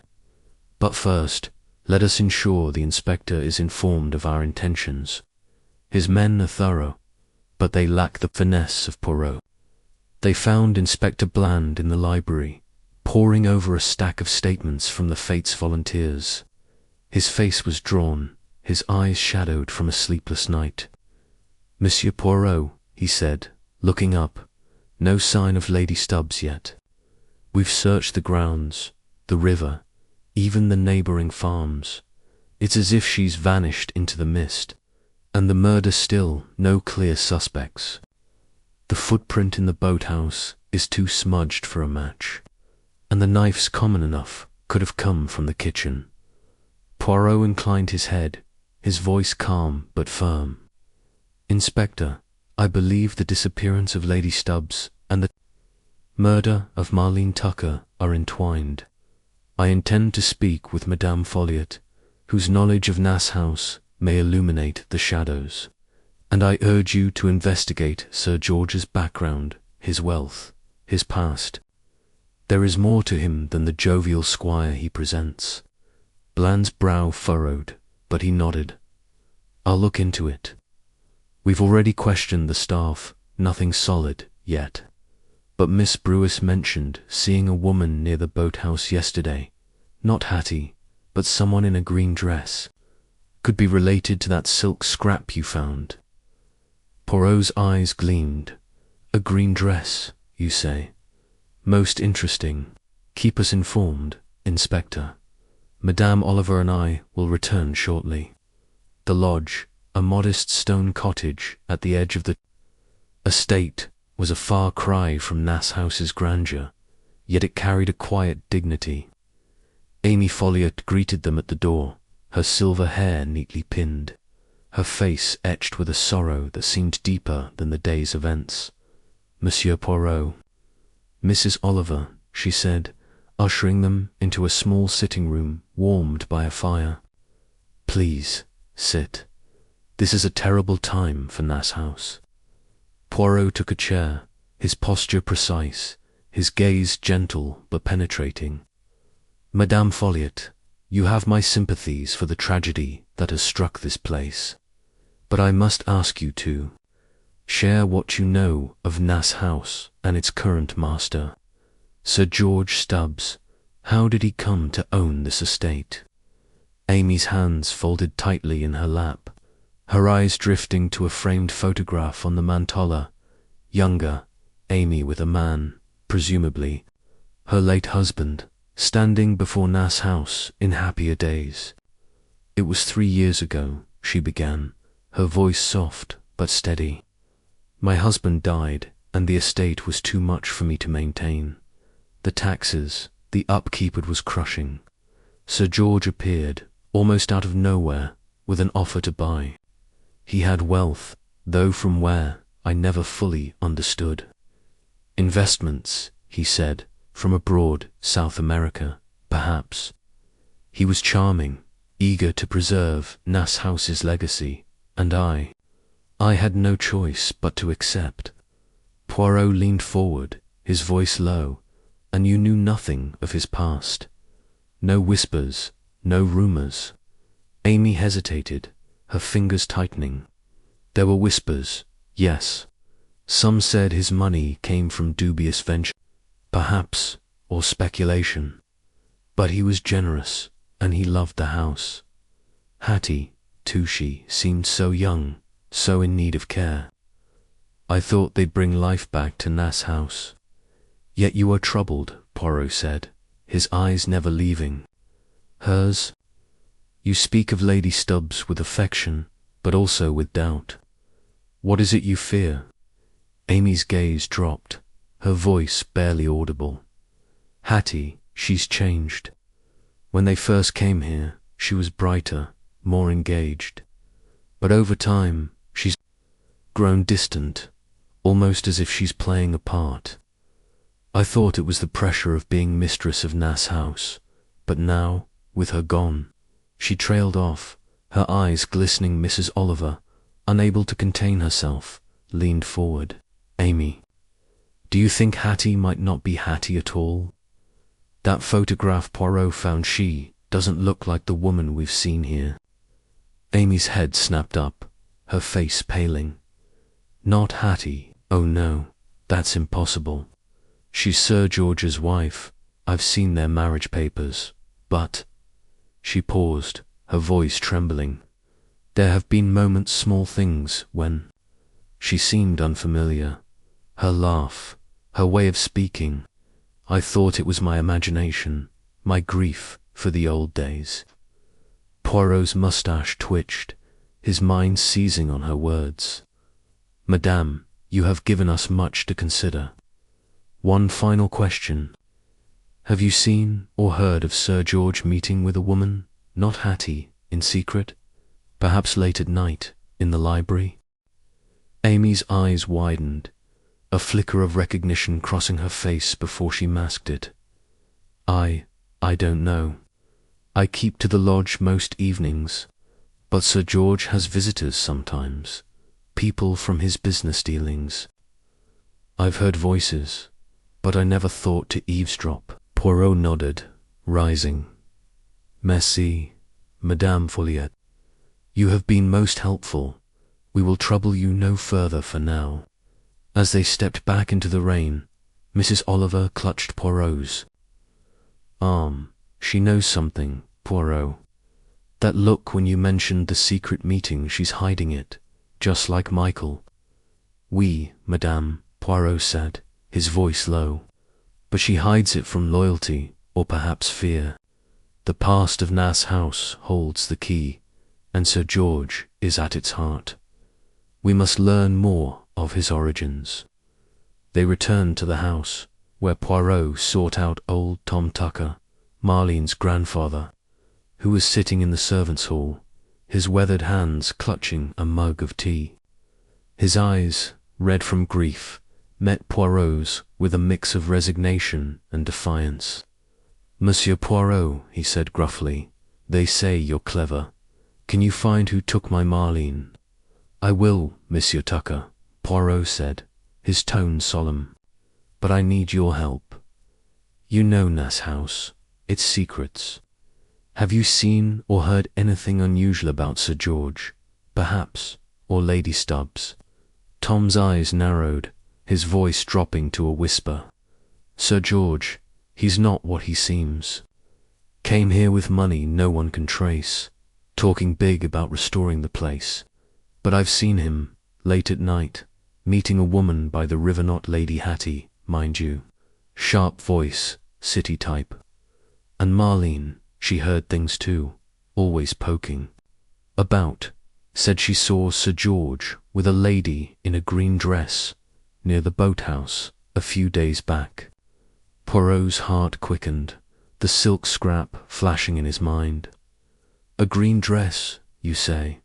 Did Marlene tell you more?" Tom shook his head, his voice breaking. "She didn't get the chance. Said she'd tell me after the fete. Now she's gone." Poirot placed a hand on the old man's shoulder, his voice gentle. "You have my word, Monsieur Tucker. Her death will not go unpunished." As they left the hall, Mrs. Oliver's eyes were wide. "Poirot, the green dress, it's the same as the silk scrap. And that meeting Tom mentioned, it's what Michael overheard. Sir George is at the centre of this, I'm sure." "Perhaps," Poirot said, his eyes distant, "but we must tread carefully. The shadow of the past is long, and it stretches. Over Nasse House, Sir George's wealth, Hattie's change. The woman in green all are pieces of a puzzle that is not yet complete. Tomorrow we shall confront Sir George, and the truth will begin to emerge." The rain continued to fall, a soft curtain that hid Nasse House's secrets. But Poirot felt the pattern forming, the threads tightening around a truth that was both close and perilously elusive. Chapter 9. The impostor revealed. The morning dawned grey and sodden, the rain of the previous night lingering as a fine mist that clung to the windows of Nasse House. Hercule Poirot sat in the morning room, a cup of tisane cooling untouched before him, his eyes fixed on the photograph of the vibrant Hattie Stubbs he had found in her room. The contrast between that lively image and the vacant woman he had met at the fete gnawed at him, a discord that pointed to a deeper deception.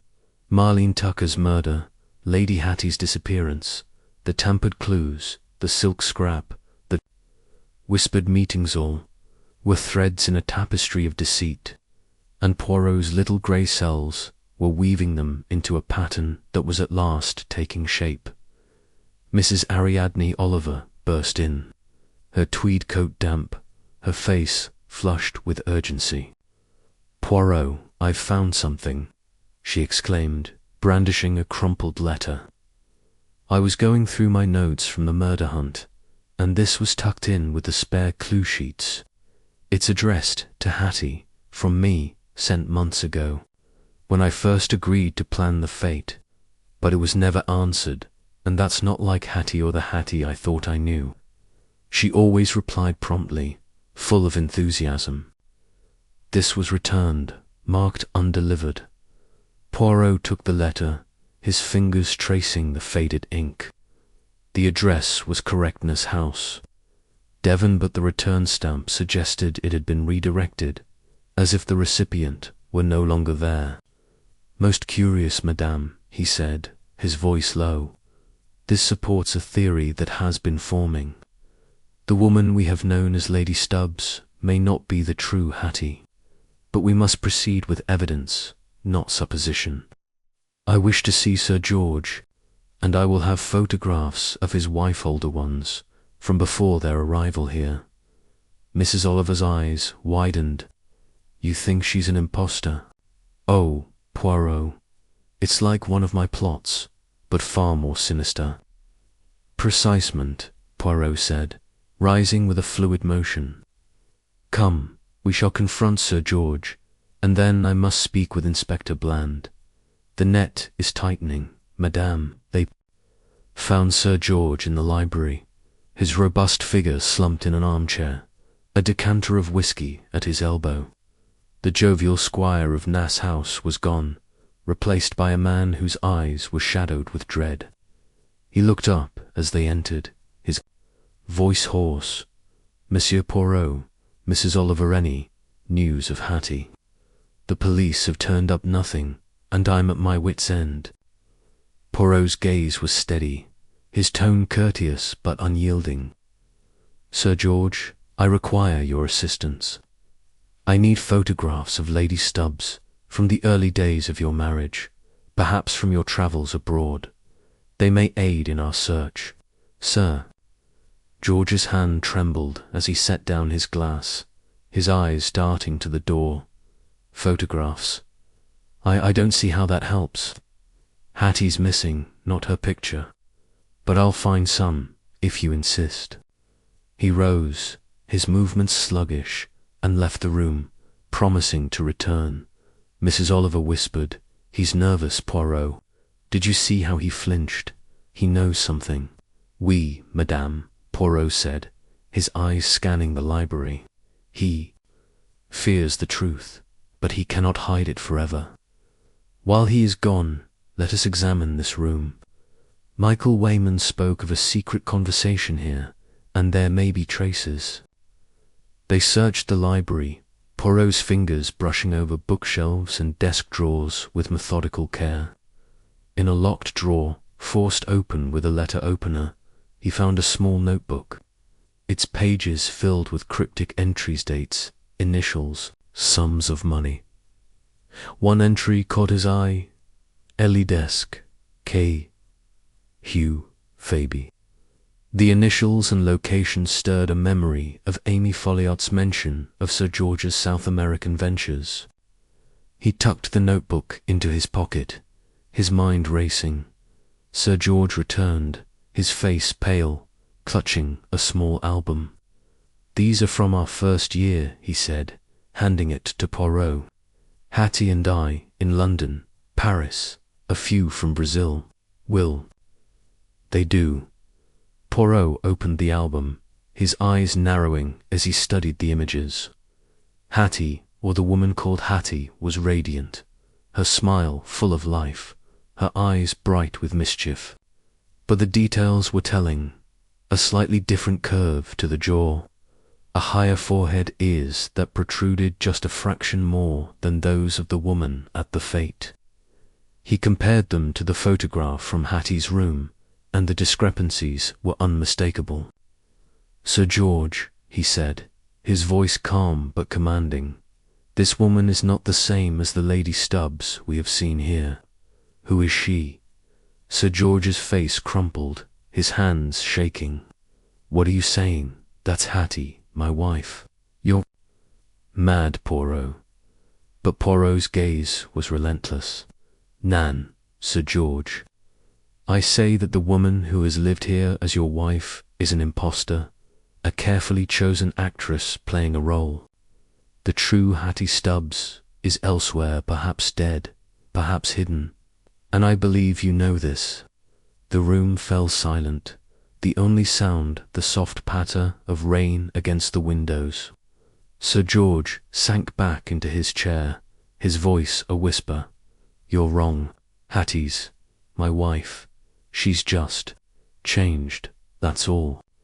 The strain of Nasse House, her health. Mrs. Oliver, unable to contain herself, stepped forward. Changed. Sir George, she's vanished, and Marlene's dead. And what about that woman in the green dress Tom Tucker saw you with? The one? Marlene overheard, near the boathouse. Sir George's eyes widened, a flash of panic betraying him. I don't know what you're talking about.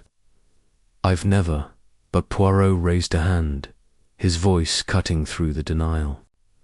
Enough, Sir George. The evidence mounts against you. The silk scrap in the boathouse, green as the dress described. The notebook in your desk, hinting at payments to someone with the initial L. The conversation Michael Wayman overheard. Here in this library, with a woman whose voice was not your wife's, and now. These photographs, which reveal a truth you cannot deny. Speak, monsieur, or the police will draw their own conclusions. Sir George's shoulders slumped, his defiance crumbling. All right, he said, his voice barely audible. There was a woman, yes, a business associate, nothing more.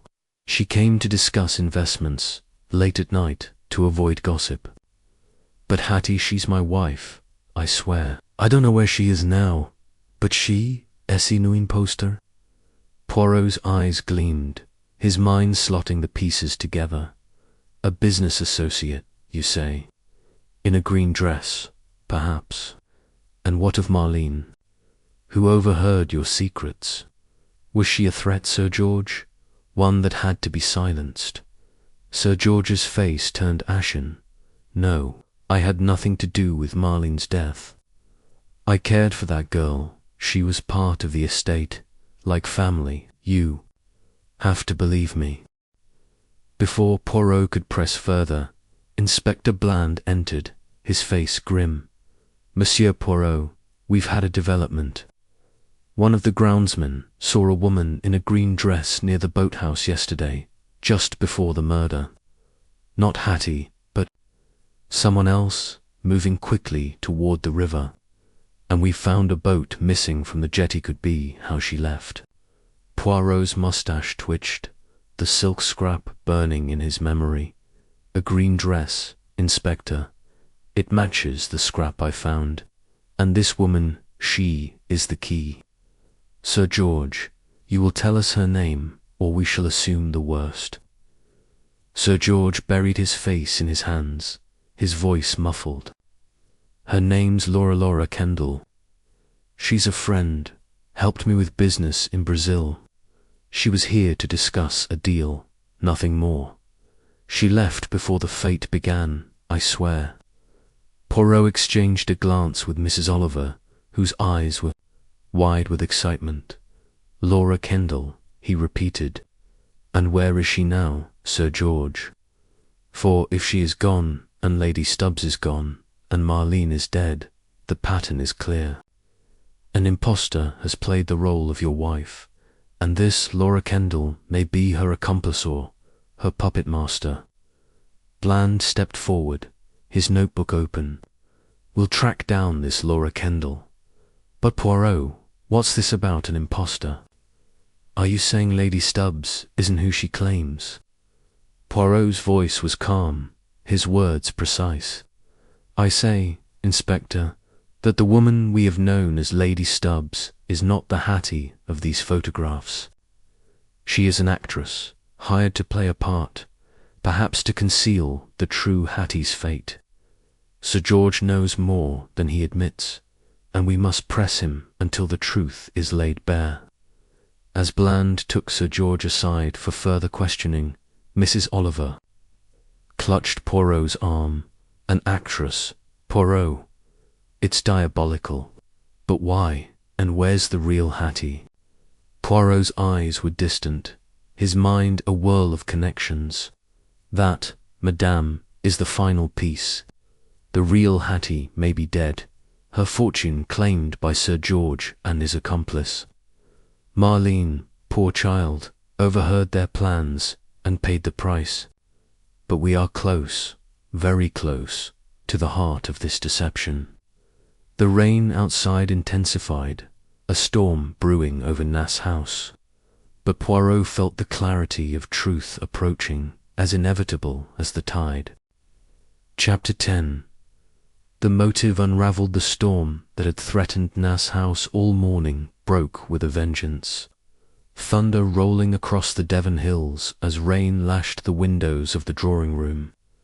Hercule Poirot stood at its centre, his small, immaculate figure a beacon of calm amid the tempest within and without.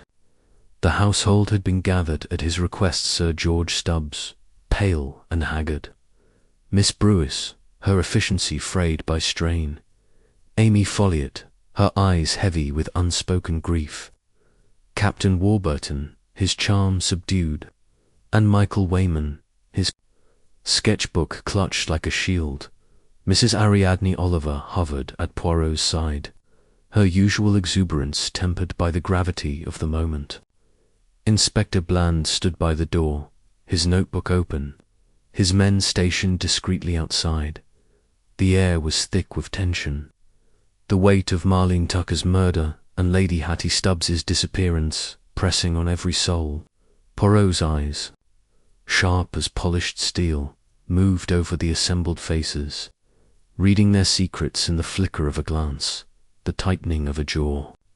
"Madame et messieurs," he began, his voice low but commanding, "we are gathered to unravel a tragedy that has struck Nasse House, tragedy that is not one crime, but two, woven together with a cunning that only the little grey cells of Hercule Poirot can untangle."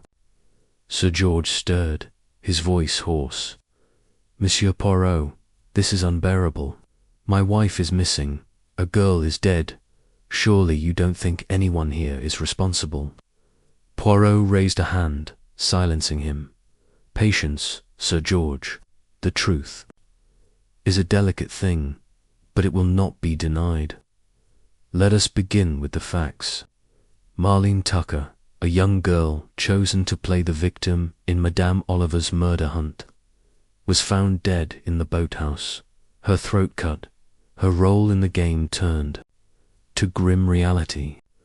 The clues, so carefully crafted, were altered to delay her discovery, ensuring the killer's escape. A footprint, a scrap of green silk, and a knife wiped clean all point to a calculated act. And then Lady Stubbs, the mistress of this house, vanishes without a trace. Coincidence? Nan, Mies, Amos, there is no coincidence in murder. Mrs. Oliver, clutching her handkerchief, whispered, "Poirot, tell them about the impostor. It's the key, isn't it?" Poirot nodded, his gaze never leaving the group. "Indeed, Madame, let us turn to the heart of this deception. The woman we have known as Lady Hattie Stubbs is not the true Hattie. Photographs from Sir George's early marriage show a woman of vitality, of warmth, a woman unlike the vacant figure who drifted through Nasse House. I submit that this Hattie was an actress hired to impersonate the real Lady Stubbs, who has not been seen for months, perhaps longer." A gasp rippled through the room. Miss Brewis's clipboard slipped to the floor, her face pale. Amy Folliot's hands tightened in her lap, her eyes fixed on Poirot with a mix of dread and resignation. Sir George leaped to his feet, his voice shaking. "This is madness.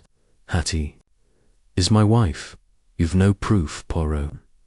Poirot's voice was calm, unrelenting. "Proof, Sir George.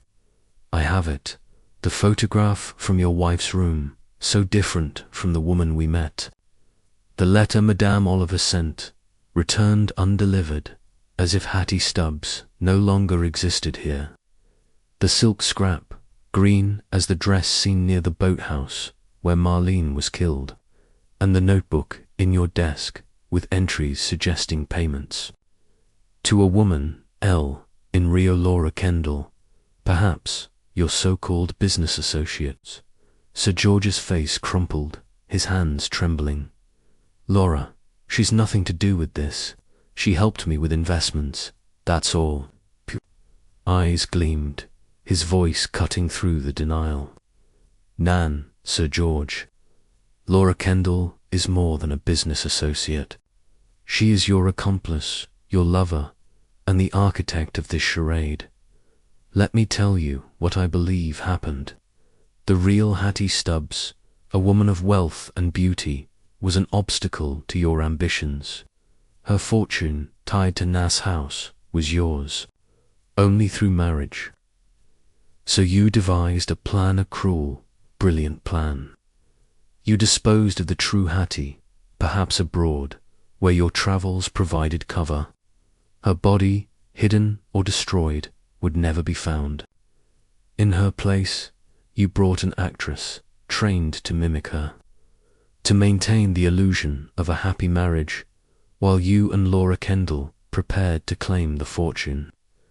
The room was silent, the only sound the rain's relentless drumming.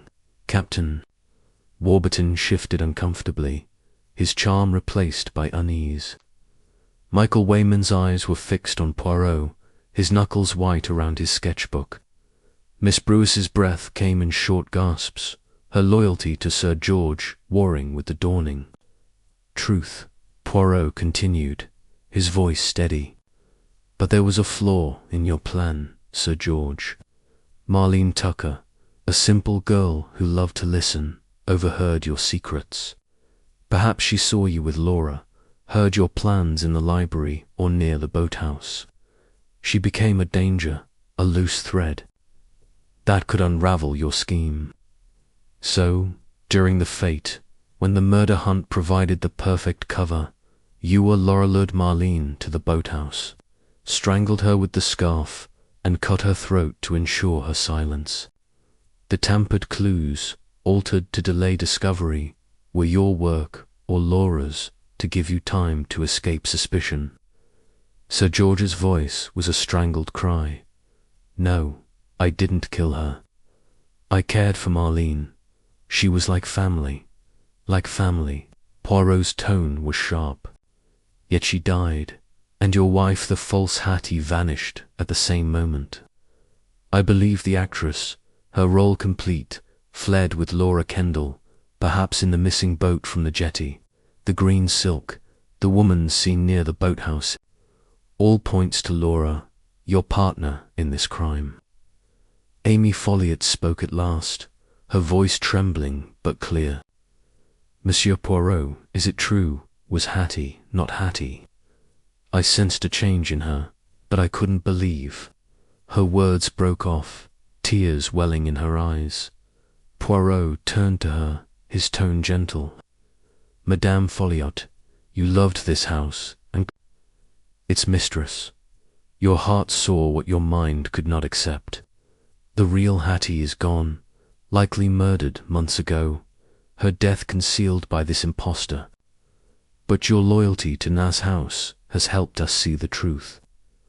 Miss Brewis stood abruptly, her voice shaking. I saw her, the woman in green. It was before the murder, near the boathouse. I thought it was a guest, but she moved so quickly, I didn't get a good look. Oh, Sir George, how could you? Sir George's face was a mask of despair, his voice barely audible. I didn't kill Hattie. I loved her, in my way. But Larashi had ideas, plans. I didn't know it would come to this. Inspector Bland stepped forward, his face grim. Sir George Stubbs, I'm placing you under arrest on suspicion of murder and conspiracy. We'll find this Laura Kendall, and we'll get to the bottom of it. Poirot raised a hand, his voice calm but firm. One moment, Inspector. The actress, who played Hattie She, is still at large, and she's key. Her mannerisms, her voice, Miss Brewis. You saw her practice, did you not? In the days before the fete, perhaps. Miss Brewis nodded, her face crumpling. Yes, I saw her Hattie, or whoever she was practicing gestures, phrases, in the garden with another woman. I thought it was odd, but I assumed it was nerves. I should have said something. You have said it now, Poirot said, his tone reassuring, and it confirms the plot. The actress was coached, likely by Laura Kendall, to pass as Hattie until the time was right to disappear. As Bland's men took Sir George away, his protests fading, Poirot turned to Mrs. Oliver, who was staring at him in awe. "Poirot, you've done it. You've seen through it all, the impostor, the murder, the motive. But is Hattie really dead?" Poirot's eyes were distant, his voice soft. "I believe so, madame. Her fortune was the prize, and her death the price. But we must find Laura Kendall and the actress to be certain. The truth is near, but not yet complete." The storm raged. On, but within Poirot, a calm certainty prevailed. The shadows of Nasse House were partying, and the light of justice was breaking through. Chapter 11. The confrontation. The storm had abated by midday, leaving Nasse House under a sky of bruised clouds, the air heavy with the scent of wet earth and unresolved tension. Hercule Poirot stood in the library, his small, precise figure a still point amidst the chaos that had engulfed the estate. Sir George Stubbs had been taken into custody, his denials ringing hollow against the weight of Poirot's accusations. Yet the mystery was not fully resolved. Laura Kendall, the woman in the green dress, and the actress who had impersonated Lady Hattie Stubbs remained at large. Their roles in the grim drama of Marlene Tucker's murder and Hattie's disappearance, still shrouded in shadow. Poirot's little grey cells were alight, piecing together the final threads of a conspiracy that had turned a festive garden fete into a stage for murder. Mrs. Ariadne Oliver paced the room, her hands twisting a damp handkerchief, her usual exuberance replaced by a restless urgency. "Poirot," she said, her voice sharp with impatience, "you've got Sir George, but what about Laura Kendall and that actress? They're out there, slipping away while we stand here. How do we find them?" Poirot's moustache twitched, a faint smile playing at his lips. "Calm yourself, madame. The net is closing, and Hercule Poirot does not let his quarry escape.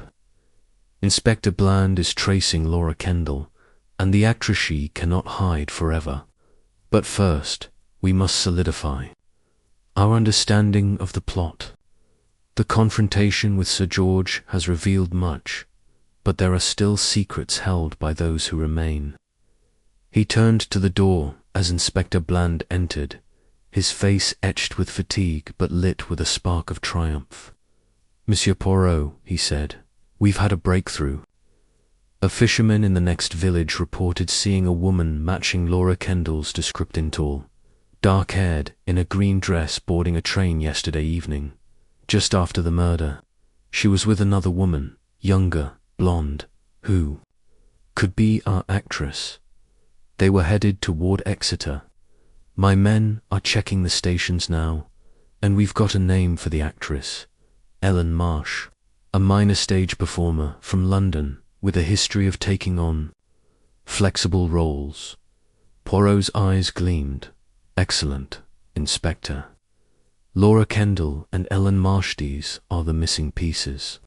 But tell me, what of the boat missing from the jetty? Was it found?" Bland nodded. "Washed up, downstream, abandoned. No prints, but it confirms they used it to flee the estate after the murder. We're closing in, Poirot, but I need to know, how did you piece this together? The impostor, the whole scheme?" Poirot clasped his hands behind his back, his voice calm but commanding. "It began with Madame Oliver's instinct, her sense of a shadow over Nasse House. The murder of Marlene Tucker was no random act, it was too precise, too tied to the murder hunt's design. The tampered clues, the footprint, the silk scrapple pointed to a plan. Then the disappearance of Lady Stubbs, so conveniently timed, raised questions. The photographs, so different from the woman we met, suggested an impostor. And Sir George's notebook, with its cryptic entries, hinted at a financial motive tied to a woman, L. The pieces fit. Inspector, a plot to replace the real Hattie with an actress, Ellen Marsh, to secure her fortune with Laura Kendall. As the orchestrator and Sir George's lover, Mrs. Oliver stopped pacing, her eyes wide. But why, Marlene? Why kill a child? Poirot's expression darkened. Marlene, poor child, was a witness. She overheard Sir George and Laura, perhaps in the library or near the boathouse, discussing their plans. Her grandfather, Tom Tucker, confirmed she saw Sir George with a woman in a green dress. Laura Kendall. Marlene's chatter, her innocence, made her a threat. She had to be silenced, and the fates' chaos provided the perfect cover. Bland scribbled in his notebook, his face grim. So Sir George, Laura, and this Ellen Marsh, they planned it all. Killed the real Hattie, replaced her, then murdered Marlene to cover their tracks. Precisement, Poirot said. The real Hattie, I believe, was killed months ago, likely during Sir George's travels abroad. Her body, hidden or disposed of, allowed the impostor to take her place. Ellen Marsh, coached by Laura, played the role until the fate, when there. Plan was to flee with the fortune, but Marlene's death was a miscalculation, drawing attention they could not afford. A knock at the door interrupted them. A constable entered, his face flushed with news. Inspector, we've got Laura Kendall. Picked her up at Exeter Station, trying to board a train to London. She's being brought here now. The other woman, Ellen Marsh, wasn't with her, but we're searching. Bland's eyes lit up. Good work. Bring her to the drawing room when she arrives. Monsieur Poirot, will you join us? Notre-Elman, Poirot said, his voice steady. I wish to see this Laura Kendall, to hear her denials or her confession. The drawing room was a sombre stage for the confrontation, its heavy curtains drawn against the grey afternoon. Amy Folliot sat in a corner, her hands clasped, her face a mask of quiet sorrow. Miss Brewis stood by the fireplace, her usual composure fractured, her eyes darting nervously. Michael, Wayman, and Captain Warburton were present, their roles as witnesses to the unfolding drama clear in their tense postures. Mrs. Oliver hovered near Poirot, her breath quick with anticipation. Laura Kendall was brought in, flanked by 2 constables. She was tall, her dark hair swept back, her green dress replaced by a plain coat, but her sharp features and confident bearing matched Tom Tucker's description. Her eyes, cold and calculating, met Poirot's with defiance. What is this? She demanded, her voice crisp. I've done nothing wrong. Why am I here? Poirot stepped forward, his presence commanding despite his small stature. Mademoiselle Kendall, you are here because of a murder and a deception that have torn Nasse House apart. You know of Marlene Tucker's death and of Lady Stubbs's disappearance. I say that you, with Sir George Stubbs and Ellen Marsh, conspired to replace the true Hattie with an impostor, to claim her fortune, and that Marlene was killed to protect your secret. Laura's laugh was sharp, cutting through the room. That's absurd. I'm a businesswoman, nothing more. I helped George with investments in Brazil, yes, but I know nothing of murder or impostors. Poirot's eyes never wavered. Then explain, mademoiselle, the green silk in the boathouse, matching the dress you were seen wearing. Explain the notebook in Sir George's desk, with payments to Ellen Rio.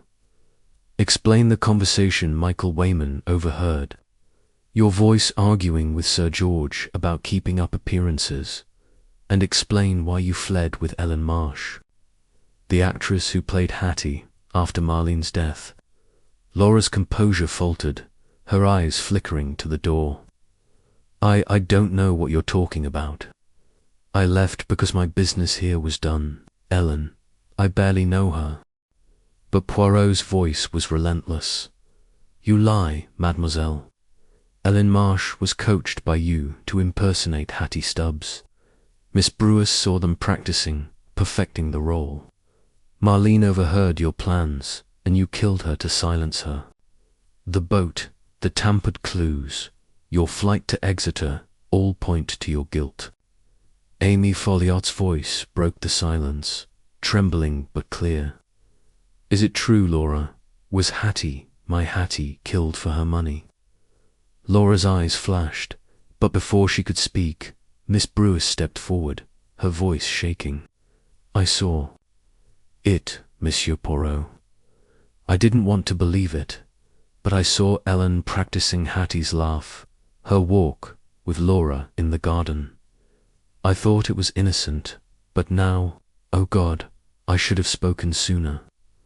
Laura's defiance crumbled, her shoulders sagging. All right, she whispered. It's true. George and we planned it. Hattie was dead, killed in Brazil, her body hidden. Ellen took her place, and we were going to sell Nasse House, take the money, and disappear. But Marlene, she heard us, she knew too much. I didn't mean for her to die, but she was going to tell. Bland stepped forward, his voice firm. Laura Kendall, you're under arrest for the murders of Marlene Tucker and Hattie Stubbs, and for conspiracy. We'll find Ellen Marsh, and she answer for her part. As the constables led Laura away, Amy Folliot buried her face in her hands, her sobs quiet but piercing. Poirot placed a hand on her shoulder, his voice gentle. Madame, you could not have known, but your truth has helped us end this tragedy. Mrs. Oliver, tears in her eyes, clutched Poirot's arm. You did it, Poirot. You saw it all. Not all, madame, he said softly.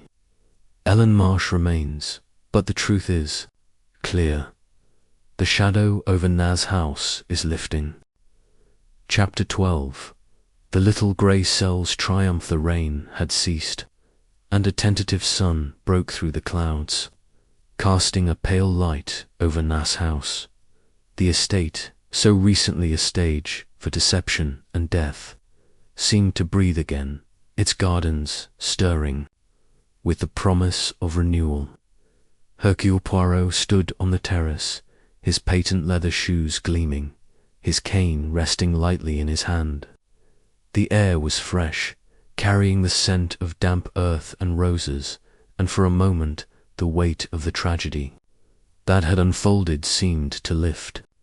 Yet Poirot's mind, ever active, was still piecing together the final threads of the intricate tapestry that had been woven around Marlene Tucker's murder and the disappearance of the true Lady Hattie Stubbs. Mrs. Ariadne Oliver joined him, her tweed coat replaced by a lighter shawl, her grey curls tamed but her eyes still bright with the intensity of the past days. Poirot, she said, her voice a mix of awe and relief. You've done it. Sir George in custody, Laura Kendall arrested, and the truth about Hattie laid bare. But Ellen Marsh, she's still out there, isn't she? Will they find her? Poirot's mustache twitched, a faint smile playing at his lips. Madame, the police are thorough, and with Laura's confession, Ellen Marsh will not evade them long. She is a small fish, a pawn in the game orchestrated by Sir George and Laura Kendall. Her capture will complete the picture, but the heart of the mystery is resolved. Mrs. Oliver sank onto a stone bench, her hands clasped.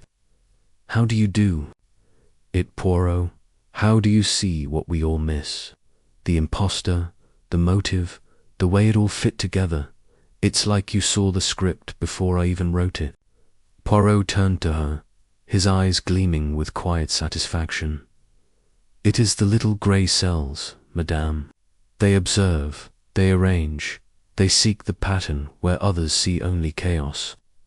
From the moment you spoke of a shadow over Nasse House, I knew there was a designer plan hidden beneath the gaiety of your murder hunt. The tampered clues, the green silk, the photographs, the whispers of secret meetings, all were pieces of a mosaic. And when I saw the discrepancy in Hattie's image, the truth began to form. An impostor, a murdered wife, a fortune at stake. He paced a few steps, his cane tapping lightly. Marlene Tucker, pauvre enfant, was the flaw in their plan. Her innocent eavesdropping, her chatter to her grandfather, made her a threat.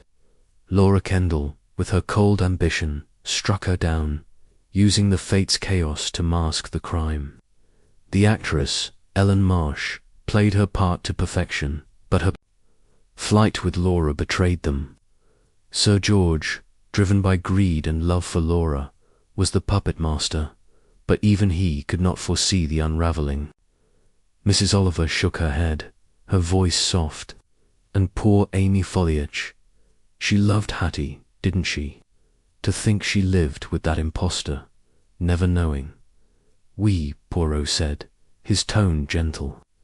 Madame Falliat's heart saw the change, but her loyalty to Nasse House blinded her. Her sorrow is great, but she has helped us, in her way, by revealing the past that shaped this crime. Inspector Bland approached, his face weary but resolute. Monsieur Poirot, we've had word from London. Ellen Marsh was apprehended this morning, trying to board a ship to France. She's confessed, says she was paid by Laura Kendall to impersonate Hattie. Coached for weeks to mimic her voice, her mannerisms. She claims she didn't know about Marlene's murder, only that she was to disappear after the fate. Poirot nodded, his expression one of quiet triumph. As I thought, Inspector, Ellen Marsh was a tool, not the mind behind the crime. With her confession, the case is complete.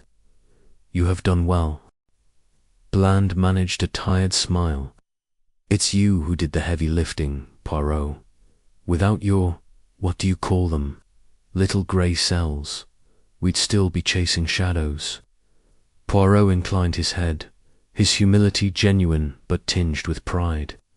It is my method, Inspector, to observe, to listen, to arrange the facts until the truth emerges.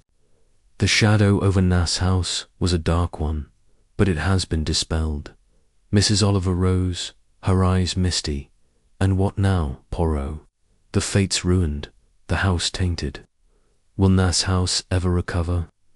Poirot's gaze softened as he looked out over the gardens, where villagers were beginning to dismantle the marquees, their movements slow but purposeful. Nasse House is more than its tragedies, Madame. It is a place of beauty, of history, and it will endure. Madame Folliot will see to that, I think. As for us, we have restored order, and that is enough. He turned, his cane tapping as he made his way toward the house.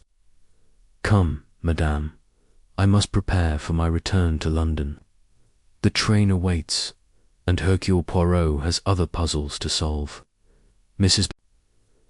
Oliver hurried after him, her voice lighter now. You're impossible, Poirot, but I suppose that's why I called you. Promise me you'll come if I ever feel another shadow. Poirot's smile was warm, his eyes twinkling. For you, Madame. Oliver, always. The little grey cells are at your service. As they entered the house, the sun broke fully through the clouds, casting a golden glow over Nasse House. The Devon hills stretched beyond, serene and timeless, and Poirot felt a quiet satisfaction. The truth had been found, justice served. An order restored, a fitting end for the little Belgian detective who saw what others could not.